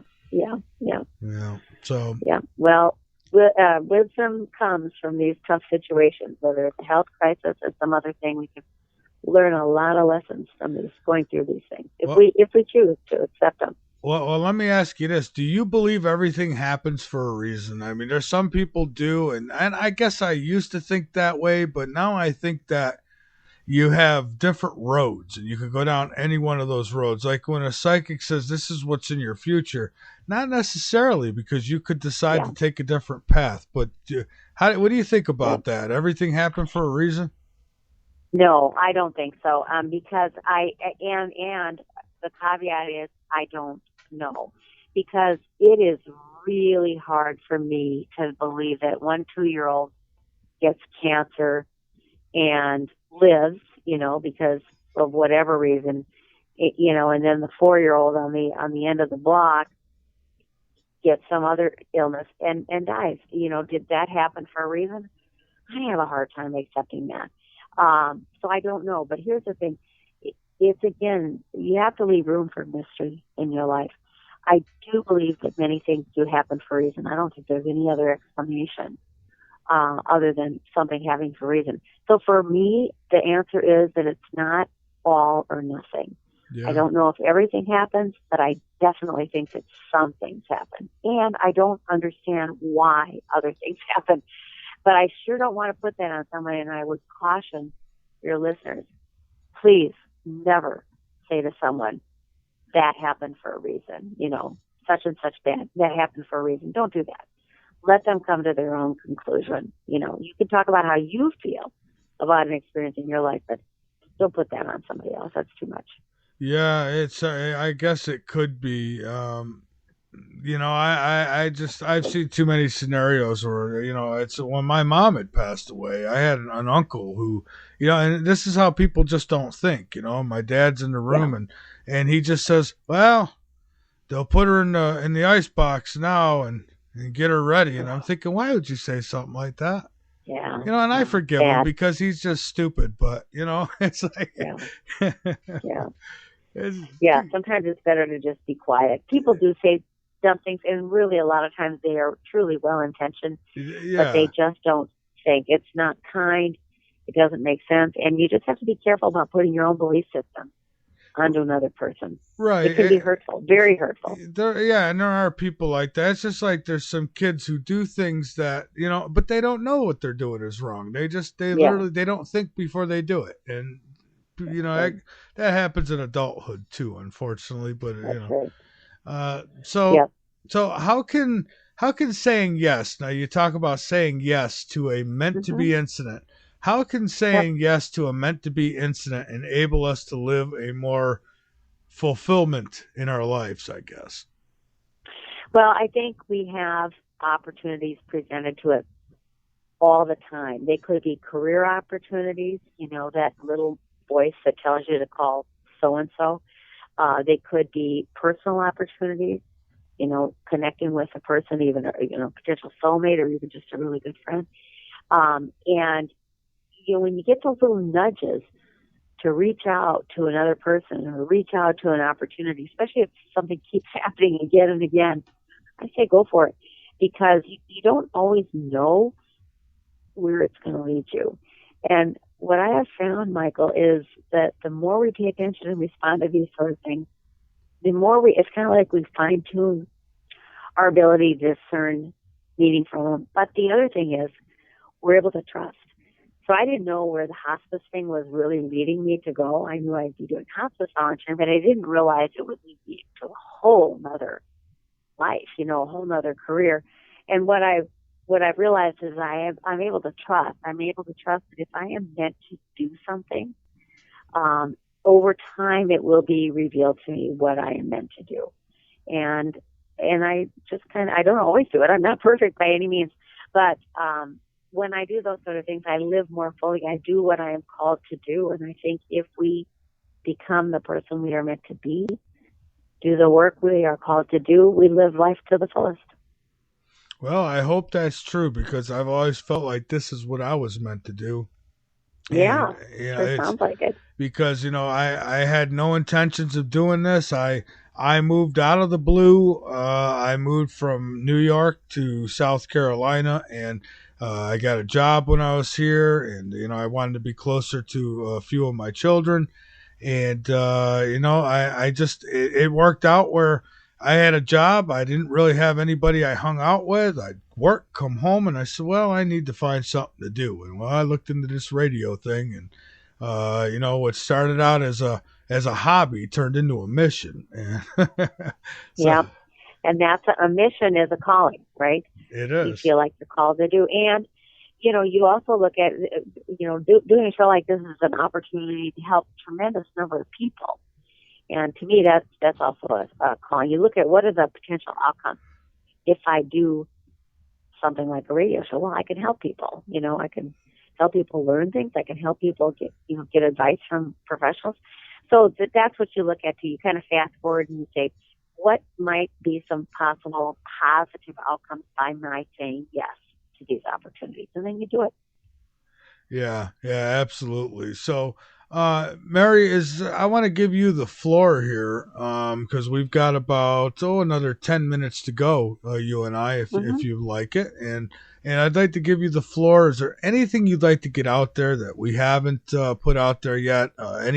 Whether it be websites or events you've got coming up, anything you want, go right ahead and don't feel rushed. Oh, thanks. Well, I would love to have people go to my website, which is Mary Tracy O'Keefe, and Tracy is spelled the Irish way, which is Treacy, Mary, Treacy, O'Keefe, OKEEFE.com. That's where they can learn more about my books and places where Faith as Affirmed and Hope Wealth. And then this new one, Meant to Be Moments, discovering what we are called the Do and Be. By the way, the first book is about our family. My family, I have 9 siblings, and we lost our parents within 3 months of each other. We all started noticing these signs around their death, before, during, and after their deaths. But the second one is a collection of other people's stories that they sent me or told me at talks and things like that. And so what I want to say about that is that all of us have these experiences. It doesn't matter what religion we are, what our belief system are, and I very intentionally have stories from Muslim and Jewish and agnostic and Christian and, atheists. We all have these experiences. And so what I really want to say is that pay attention to your own experiences. There might be people listening who don't feel comfortable sharing it. If they want to email me and share their story, I always read them, and they can do that at MPO, for Mary Tracy O'Keefe, MPO Radio at gmail.com. But I also want to encourage you to share your stories with others, and again, not to judge. But information on my books, on my talks, and all that sort of stuff are all on my website. So. Okay, great. Love to hear people's stories. And I always respond to anybody that sends me an email. All right, you bet. And I hope that we could get you back in the near future and talk some more, because I really enjoyed this conversation with you tonight. And we're going to keep you linked up on LateNightInTheMidlands.com. You go from the home page to the links page after tonight, and so we'll keep you linked up there.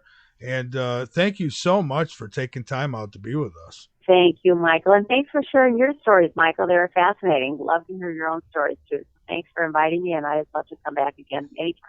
All right. Well, thank you, and God bless. I'm glad everything worked out for you, and I'm glad you're doing what you're doing, because these things need to be discussed. Too.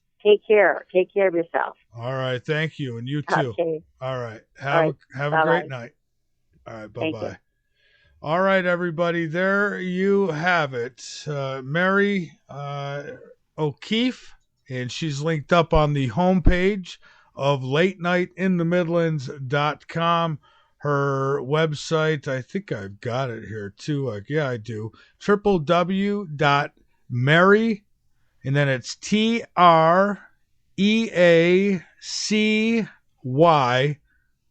O'Keefe. That's OKEEFE.com. And that's her website. Good conversation. I enjoyed it. And, and I love it when the guests are open to, sometimes you get guests and you'll mention, curing somebody of cancer without chemo and radiation, and they're ready to claw your eyes out because they don't want to hear that. But it's true. I wouldn't make it up, folks. My father-in-law, we knocked it out in 3 weeks. It's a God's honest truth. Now, would it have been that easy if it was lung cancer, say? I don't know, but don't think for a minute I wouldn't try. That's for sure. I know hemp oil fights lung cancer. I know hemp oil will. You got to give yourself some doses each day, and trust me, it in most cases it will help. But anyways, cancer wasn't our topic tonight, but thank you so much, Mary O'Keefe, for joining us tonight. I am going to take a break, and when I come back, I think Ira's going to join me. Here's something I'd like to do some nights. I don't know how this will set with the rest of you, but for those of you who join in the LNM chat on the chat and listen page, what I'd like to do is most nights, maybe, or some nights anyways, in that final half hour, which we're coming up on here shortly, what news is on your radar? What news do you have? What would you like to talk about? What do you know that we should know? We'll take that. I mean, we could do it one of two ways. You can either fish it over to Ira, and he could bring it up when he comes on, or you can actually call in yourself and bring it up to us. And no topic is taboo. you're welcome to talk. Just keep it within our topic. So don't come on talking about relationships or I'll hang up on you, because that's not what this show's about. But you get the drift. Something that you'd like to talk about, something you think everyone should know.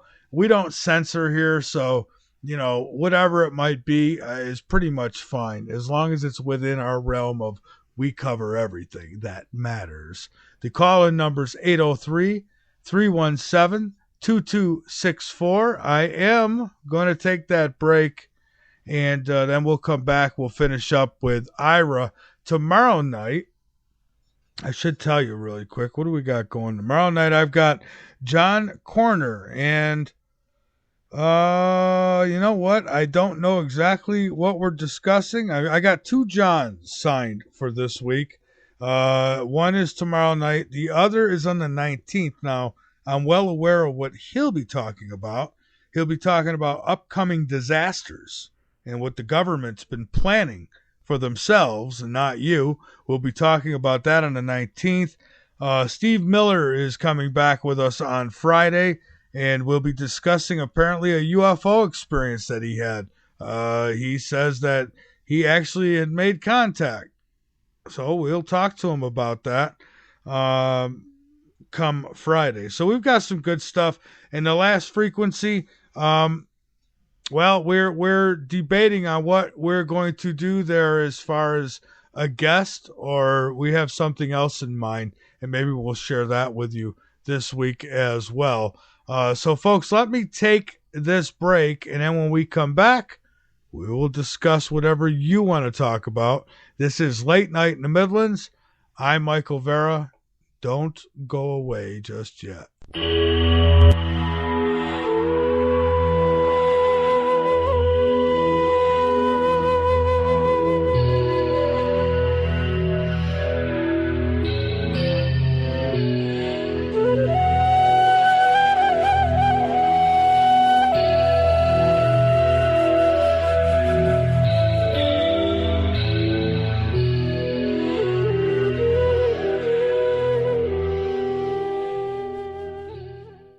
LNM Radio has joined with the Hardened Structures team to provide state-of-the-art survival shelter design and build services at LNM Radio exclusive rates.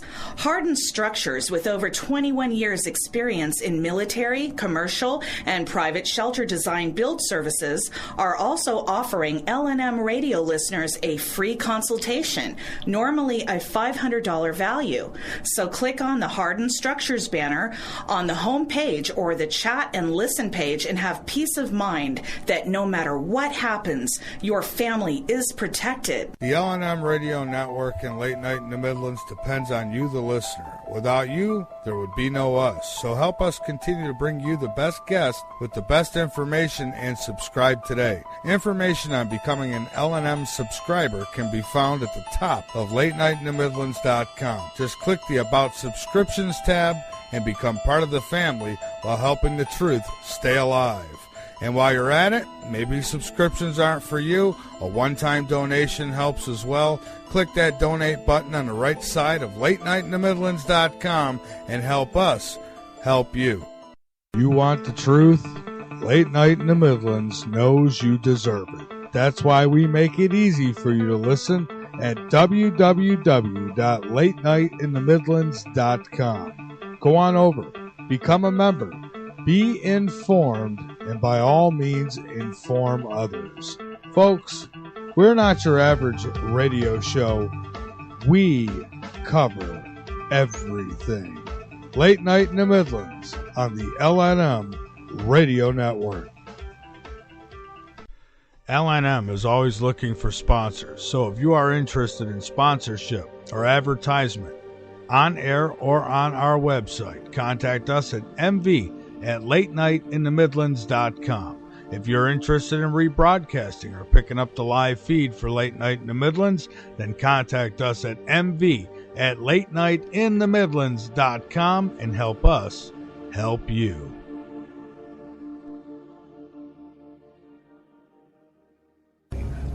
You take the red pill, you stay in Wonderland, and I show you how deep the rabbit hole goes.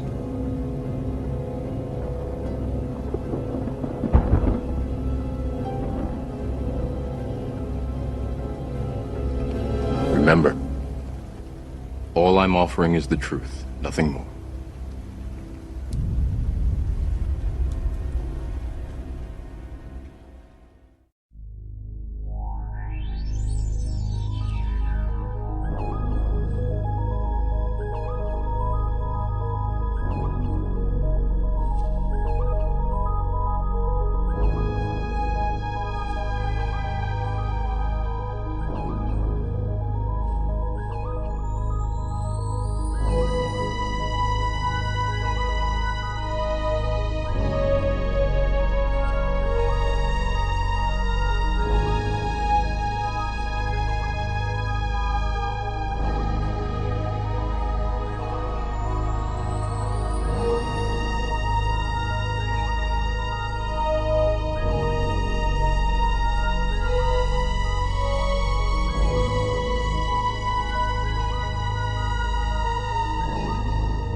All right, we are back. This is the one and the only Late Night in the Midlands, and I do welcome you all. And if by chance you haven't tuned in up until now, you've missed a pretty good conversation, and you should probably go back and listen. It was somewhat paranormal related, I think quite a bit paranormal related, but that wasn't the absolute intentions, but that's where it went. And that's what we like to do here. When I get guests on, we have conversations. I don't plan things in advance with them. We just go. We just go, and most of the time we hit home runs here. Every now and then we get a guest who doesn't know when to slow their roll or what have you, or sometimes we get guests who don't have anything to say but yes, no, yes, no. And, you know, for those guests, they don't usually return, but the good ones do at some point. Sometimes it might be 3-4 years before they return, because we get so many requests, so many great people who become great guests that we have on this show, and we're very thankful for that here on the L&M Radio Network. And let me tell you a little bit of what we're trying to do here with L&M. We're trying to we're gonna do it eventually. It's gonna happen. We want to be a 24-hour network. We want to have only the best shows, only the most realist shows here on this network. Shows that, you know, there'd be no censorship. You know, we just ask that there's no place for F-bombs and stuff like that. We don't need to keep hearing that stuff. And that's cool when you're out with your friends and such. But on this show, we've got, and on this network, we have listeners from all over the place, from all ages. And, you know, we like to keep it respectful enough where everybody could listen. Even those who might be hardcore religious and think that we're all going to hell for swearing, we'd like them to listen too. So, you know, we try, but we want to build this to a 24-hour network. And we want to compete with them all out there. Not that we want such a competition, but we want to challenge the rest of these networks to keep it real. And if they don't, so what? You're going to have the L&M Radio Network. And, I mean, I've been picky about my hosts who have come on L&M. I have. We've had a few that hasn't worked out in the past because, you know, they start out well and then they get talking about things like boobs and penises, and when that happens, they're probably not going to be here long, because we're not a morning show that's here to entertain you. We're trying to bring you facts, news, information, things that expand the mind, get you thinking. It could be paranormal, who cares?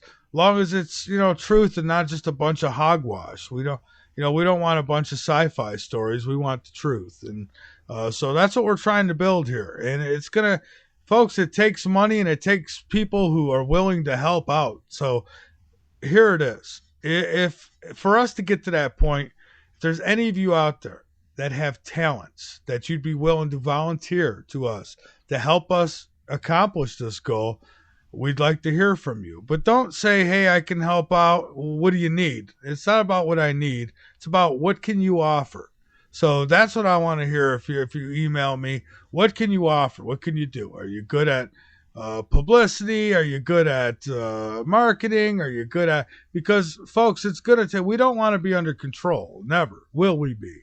So what we need sponsors. We need subscriptions. We need to assure that what we build will remain. You know, we don't want to get it built, get going, and then all of a sudden we're not getting enough support, so we got to start dropping shows and things like that. That's not what we want. We want to hold our radio shows, our stations, our hosts. We want to hold them to a high standard and keep them responsible for the information that they provide. But we want them to speak freely. You know, if they think Bush is a scumbag, then go ahead and say Bush is a scumbag. You're not going to hear from me, and anyone who complains about that will be laughed at, basically. But that's what we want to do here. So, you know, it's going to take some time and some planning, and we're slowly but surely building, but we certainly can use people behind us to help out in any way that you can. So be waiting for those emails, just like I'm still waiting for those emails about people who want to get together and file a lawsuit against the city of Columbia, South Carolina for allowing the geoengineering. Nobody's gotten a hold of me for that either. You know, it's if I told them that they won $1 million, I'd hear from them. Ira, welcome aboard. Hey there, Michael. Well, hello to you. So I thought that in this last segment, I don't know, I there's a lot of chatter that goes on in that chat room, right? Anything, any news that you think we could use? What do you got? Anything? Well, we were talking tonight about the 6.9 earthquake that hit Japan here just a few hours ago. That was one subject that came up, as well as the ports on the West Coast. I believe it's in California right now that's being impacted the most, have basically almost shut down and no longer taking any kind of imports. And it's been going on now for about 3 days. Yeah. See, now I've heard about that. I know a little bit about that, and but now they're holding out because they want better pay. Is that what the deal is? It's something along those lines. Yeah, it's a labor dispute that's going on, and the commissioner is coming in. Obama is getting pressured with it all, and in the meantime, the people are getting screwed. That's what it comes down to. The shelves are starting to empty out and everything because there's no imports that are coming in to refresh it. Well, let me ask this. Has there been a sighting of Obama since this has been reported to him? Has he been at a golf course yet? Most likely. Because he normally... that seems to be the name of his game so far, yeah. He normally will not make any major decisions without first playing 18 holes. Yeah, well, yeah, because that's where he gets his orders, I think. The golf club is kind of his antenna that he gets his messages through. Yeah, well, he might actually, use it to keep Michelle off of him, or Michael, or whatever it is. See, I could be right. Yeah, I won't retract it like Alex Jones did and say he was joking. I'm not joking. I don't know. That could very well be a man, baby. Yep, would not be surprised at all. I've run across some evidence that shows yes, it very well could be, and I don't know, can't say for 100%, but the question is definitely there. Well, I'll tell you what, if I had to get in the ring, I just as soon get in there with Obama than his wife. Yeah, exactly. I think she'd tear me a new one. She's got some serious arms. It's shoulders too. Yeah, suplex you. That's it. I think. Well, anyways. So outside of the first lady possibly being the first man, what about? By the way, I talked with Dr. Rand on Sunday, and I gotta say I did get some complaints from people. Some were legitimate. Some people were emailing me and saying, "Can you keep this guy on track?" That you know how Dr. Rand is. He gets off on these stories, and there's just no turning him around. He's the Titanic heading for the iceberg. When he's heading for that iceberg, you're not going to turn the wheel enough in time to turn him anyways. But we did get some good conversation off last night, and one of the things that he was talking about is the black star, and that's the dark star. He says it's kind of like a black and bluish star, and he claims that it's out there. Now, I've seen some different videos that people have put out on YouTube, and talk, and these videos make sense, but of course they would to me because I'm not a professional in that sense. So it's like, but anyways, the Dark Star could very well be out there. Now, Dr. Rand claims that it's so massive that it absorbs light. And I'm thinking, I don't know, to me, I guess that's makes sense in a sense, but I don't know. I still think that there'd be some part reflecting somewhere. What do you think? Yeah, I would think so too. I mean, at least some sort of heat output. I mean, something's got to be there that can be detected in some way. We can tell that a planet that is 200,000 light years away is made up of diamonds. I'm sure that we could see if there was some kind of other star that's there, Yeah, they're ready to go gold mining on asteroids now. I mean, exactly.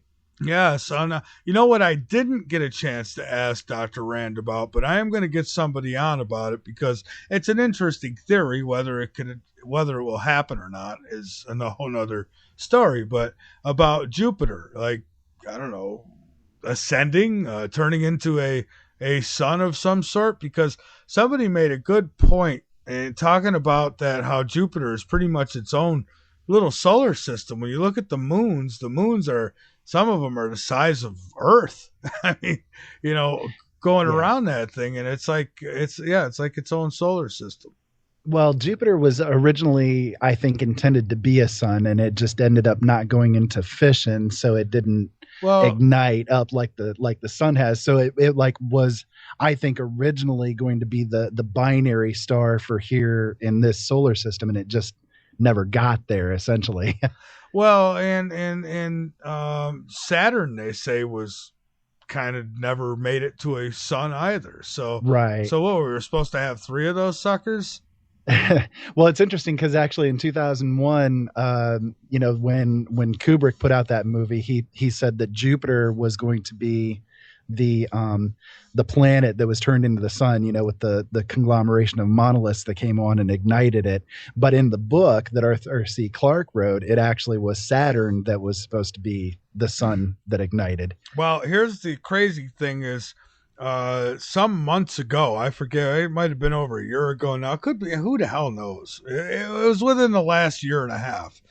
NASA had put out an article, which I have somewhere in my possession, put out an article stating that they were considering igniting Saturn, that they had actually sat down, a council of these idiots sat around and actually discussed what would happen if they were to ignite Saturn. It's like, are you kidding me? Yeah, they called it the Lucifer Project, actually. Yep, yeah, exactly. There you go.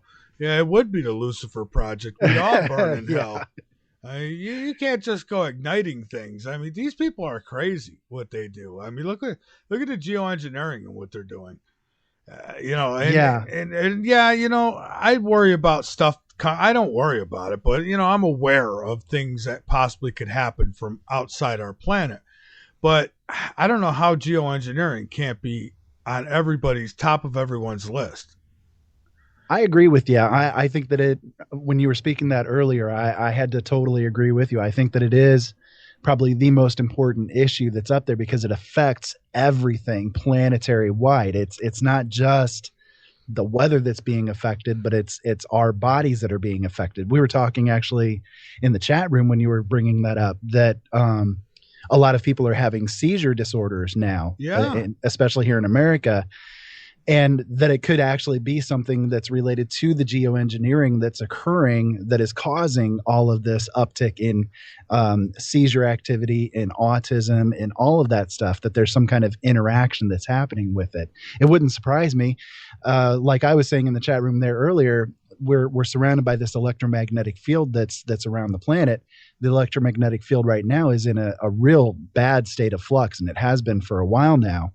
And our own electromagnetic fields in our bodies that we generate is basically on the same frequency as the electromagnetic field of the planet is. So if the planetary one is out of flux and ours is not, then that could cause an interference pattern that's going on.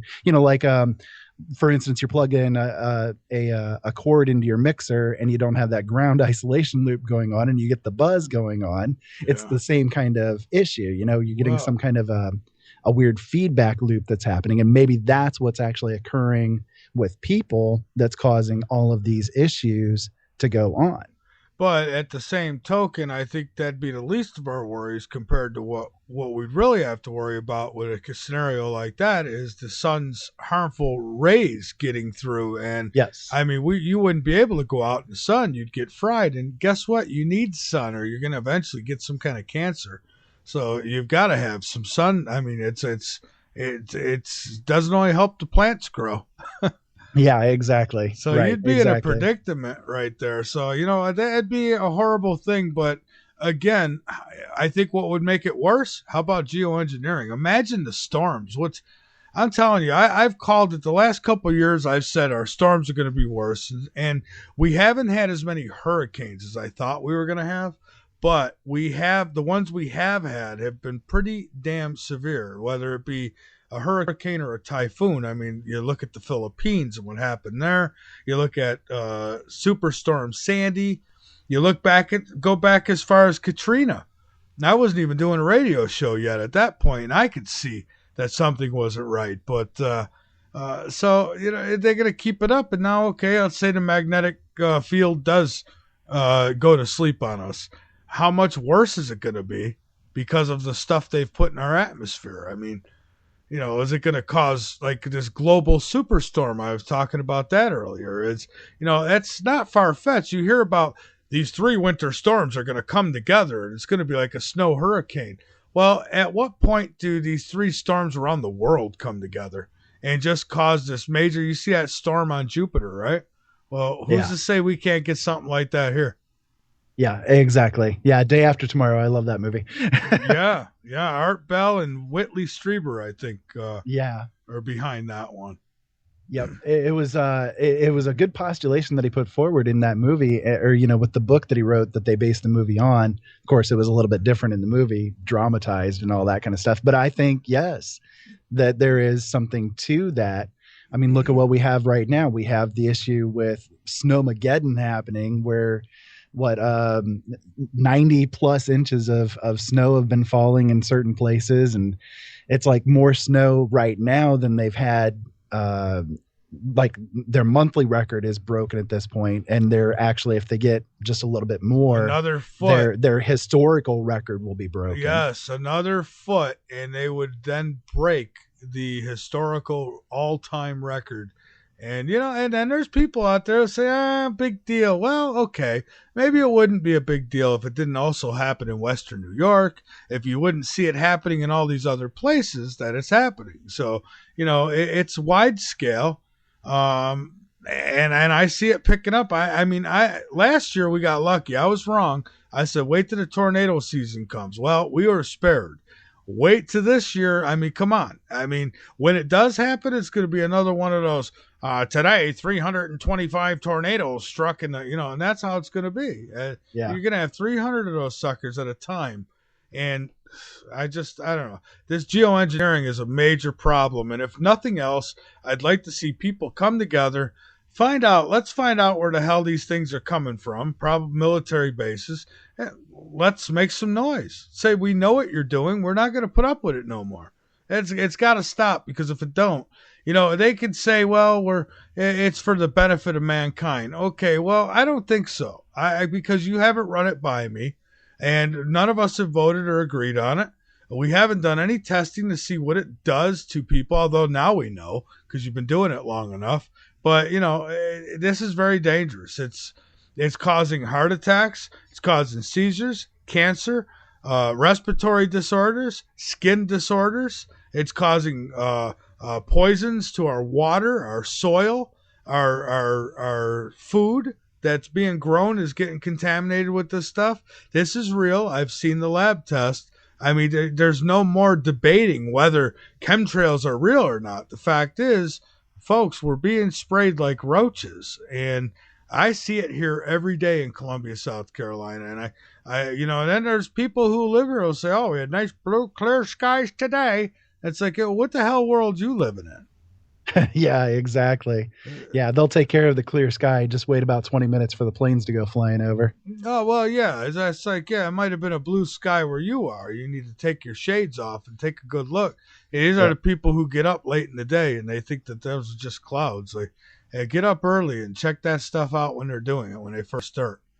Yeah, exactly. And then you toss in the whole thing of they seem to be, with the chemtrails or whatever, they seem to be moving the water from one location of the country to the other side of things. Well, you know, see, California and basically the whole western side of the United States, they're calling for this super drought happening, and that, it's going to be worse than the past 20 years combined, and blah, blah, blah. Well, yeah. And then it's all moving over to the east coast of the United States. And it'll keep shifting too. Well, here's what's happening though. You're getting a major increase in moisture in certain areas, like the areas that are getting all the snow right now. There's a major increase in moisture in their air, in their atmosphere, right? And then if you're going to get all that extra moisture there, it's going to take away from somewhere else. So that's where your major droughts are coming from. And now when you've got the CIA asking if another country would be able to detect if their weather was being altered, what does that tell you right there? I mean, that's on the record. That's what they did. So why are they asking about these things? They want to know, so, I'm sure that we're doing things to Russia, and Russia's probably doing things to us. And meanwhile, they're all sitting back behind the curtain laughing, going, oh, these sheep will never figure it out. And meanwhile, we're getting poisoned. We're getting killed. We wonder, why are our kids coming down with cancer? Why are there so many young people dying and getting these diseases like autism and all these things? And yeah, it's easy to blame the vaccines, and the vaccines are a big part of it, but it's more than that. I don't think it's just the vaccines. I think that geoengineering is contributing to a lot. And then you got to think about these nanobots that people talk about. And we know that they have them. The question is, are they using them? And some people are saying, yes, they are being used. Yeah, exactly. And I agree with you as far as the autism thing is concerned. That's a hot point for me. It seems like there's interaction that's going on with certain people that may be susceptible to neurological problems, that it's sort of a key. The vaccine gets injected into the system, and suddenly now you have the key where the environmental factor then of the geoengineering can now have that effect on the child. And now they have autism and all these other issues that are going on.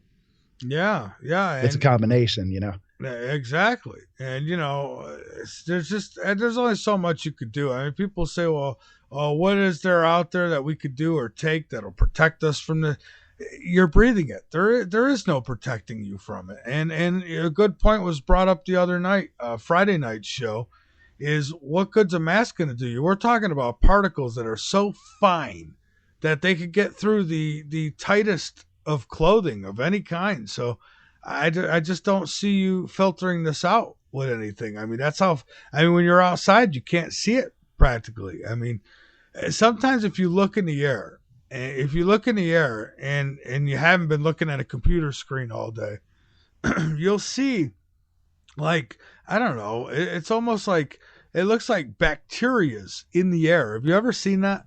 Oh yeah, definitely. It looks like there's little, like, almost invisible bacterias that are like just going crazy in the air. And I think that's a lot of the chemtrailing. I think that's what went up must come down. I think that's coming down. I don't remember seeing that kind of stuff 20, 25 years ago. I'm seeing it now.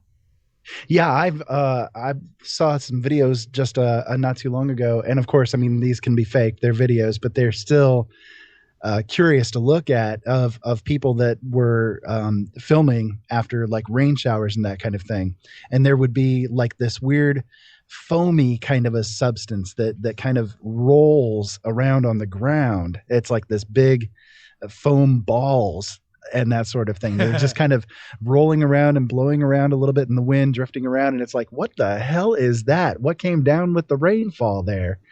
It's really weird. Oh, yeah. And it's almost like a webbing. Like at night I'll come out. And I used to think, oh, all these spider webs, where are they all coming from? It's not spider webs, it's chemtrail webs. Exactly. Really, it is. I mean, it's like every night I'd have them across my door. I'd open my door, come out, and it'd get a few in my face. And they're not spider webs. They're not. It's people used to tell me that, and I didn't believe it, until you start seeing it for yourself. You see these webbish like material coming down. You feel it hitting you. It's, I don't know. It's hard to explain. Most people don't realize it. They just think, they don't think it's nothing. It's my imagination, or like I thought, it's a spider. Or, the bottom line is we're being sprayed. Is there anything else, Ira, that's being discussed? We got a couple more minutes here. Yeah, one thing that I brought up in my show earlier, and we were talking about some in the chat, is the idea that they're now looking into doing or adding lithium into water supplies to counteract depression and suicidal thoughts that are becoming so prevalent. Oh yeah, they were talking about that a couple years ago. Yeah, so now they're trying to push that agenda forward quite a bit more now. Yep. Yeah, lithium. That's one of the reasons I understand they were in Egypt, is for lithium, because they wanted to get high shipments of it so that they could start using it in the water here. Yep, exactly. And that's a scary thought. Lithium's nothing to mess around with, And so we didn't have a chance to vote on the fluoride being entered into our water system, but maybe people can start paying attention to this before it actually becomes an issue. Yeah, and for people who would call this political, you're an idiot. It's that simple. We're not talking about politics. We're talking about life or death here. That's what we're discussing. Yeah. So it's not like we're a political show. We're a real news show. We tell you what's really going on. And here's some truth for you. You are being sprayed like roaches, and your water's being poisoned. And guess what? No, I don't wear a tinfoil hat. And no, I don't go outside and pray to the aliens every night. Okay? This is just fact. This is truth. And for those who don't want to accept it, it's a shame, because it's going to take us all to put any stop to this. People talk about, love your neighbor, and go ahead and love your neighbor. It's not going to stop what's going on. What's going to stop what's going on is our fist in their faces.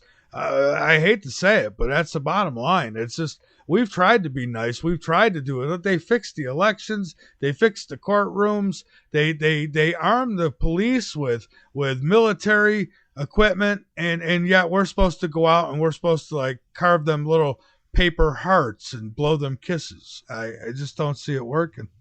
Yeah, we unfortunately it's worldwide, but especially here in America, we live in a country that is filled with aggressively ignorant cowards. It's no longer the home of the free, or land of the free and home of the brave. It's now the land of the mass consumer and the home of the abject coward. They won't do anything that's outside of being politically correct, and it's a ridiculous situation, and it's killing us every day. Well, yeah, and that's why I have no use for. Even Dr. Randy almost gave me another heart attack last night when he actually said Fox News. Yeah, I listened to Fox News, and and he acted like they were like fair and balanced, and I almost fell out of my chair, and I said, I very respect. He's 75. I got to be nice. So, yeah. For him, he's in that age group where they grew up with the fake news and believing everything, and so you got to give him a little slack. But I had to tell him I disagree with you on that. It's, if you're watching Fox News, you are not alert. You're not. You're watching a bunch of clowns sit at a round table and talk about things that don't matter mostly. So yeah, that was what my show actually was all about here earlier tonight, was the media manipulation and how the mass media and even the alternative media is all about changing people's minds and putting them into this state of submission, essentially. That's what it comes down to. Yeah, and I got to tell you, and I don't want to pick on the guy, but I got to bring it up. Jesse Ventura, you could throw him right in the mainstream media with the rest of them, because last night I decided, I said, and every time I do, I regret it, but I figured, let me listen to a couple of his little videos here. And, he's talking about the difference between Jeb Bush and Hillary Clinton and why you've got to vote for this one and that one. And I'm thinking, I thought this guy was awake. Who's writing his books? Really? Who's writing? Because his books say a whole nother thing. Then you watch his videos and, and he's worried about the Redskins name. He's worried about gay marriage. He wants the borders wide open. So, because he lives in Mexico half the year and he's like, get me on the ballot. Now, if he become president, we'd be no better off than where we are right now. And I stick to my guns on that because, stick to wrestling, Jesse. Yeah, exactly. It's like he's he does the quote unquote alternative things to get this part of the population distracted. Essentially, they get behind Jesse and they say, "Oh, Jesse's wonderful. He's amazing," and yet he's right there backdooring with the rest of the creeps and politicians. Well, yeah, and it's all scripted. And just I had a couple friends who were on his conspiracy theorist show, and a lot of it's scripted. They cut out a lot of stuff. You say the things that they don't want you to say. That stuff's all cut out. They only put in what they can use to benefit them. And so here you watch this guy go into government buildings and give people hell, right? But then you hear him on his show that he does now. So, and you're thinking, really? That's totally different than what I saw on TV. The guy I saw on TV was awake and was really tackling major issues. And then you see him now, and I mean, so now you're going to run for president? So you're going to start picking up issues like racism and gays and all that? I mean, really? You're going mainstream on us? I mean, I've told people, just because someone's got a big name or they wrote they said they wrote books, and they got TV shows.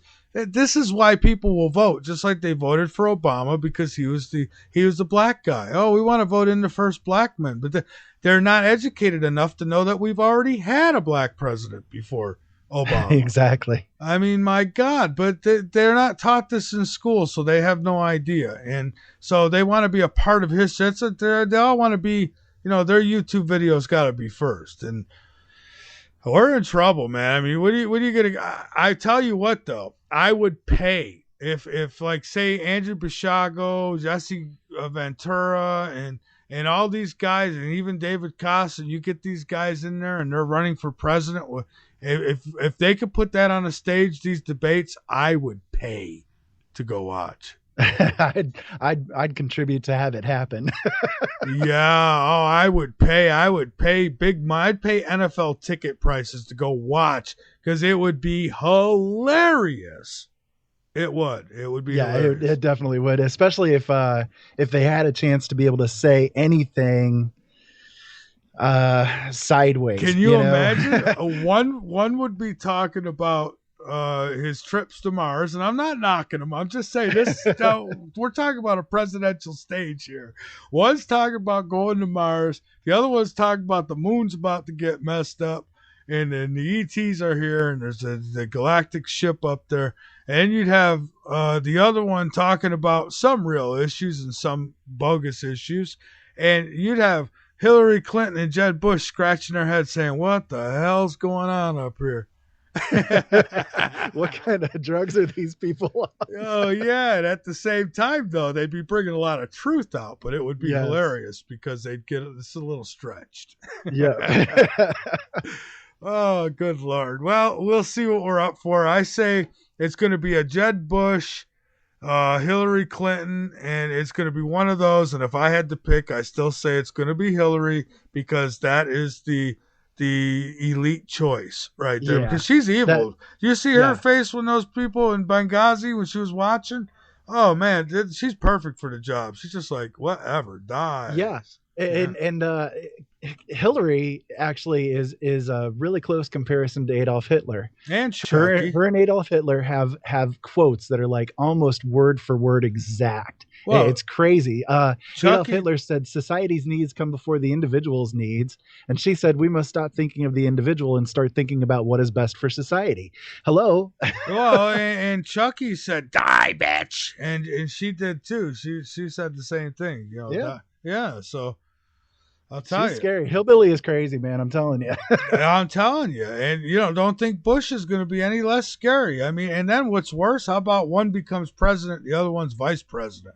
Oh, yeah. Yeah, it wouldn't shock me if they ended up going with something like that. I mean, you got to think about the monarchy that they've got continually going on in place. Well, here's another one for you. How about Obama just stays president and says to hell with it, and they're going to be the Legion of Doom there. You could get them all in the White House. And I'll tell you, we're in some trouble, man. And I just want people to wake up to it. And, we do cover everything here, but, I just get a little tired of the slacking, and I'm getting tired of the people thinking they're bigger than the message, because nobody out there is. I don't care how big your show is. I don't care what your name is. You're not bigger than the message. And if you're giving the wrong message and you're deceiving people, you need to be called out, and your ass needs to be kicked off the air, because you don't belong there. I mean, it's one thing if you're saying, well, I cover paranormal, and okay, good, do that.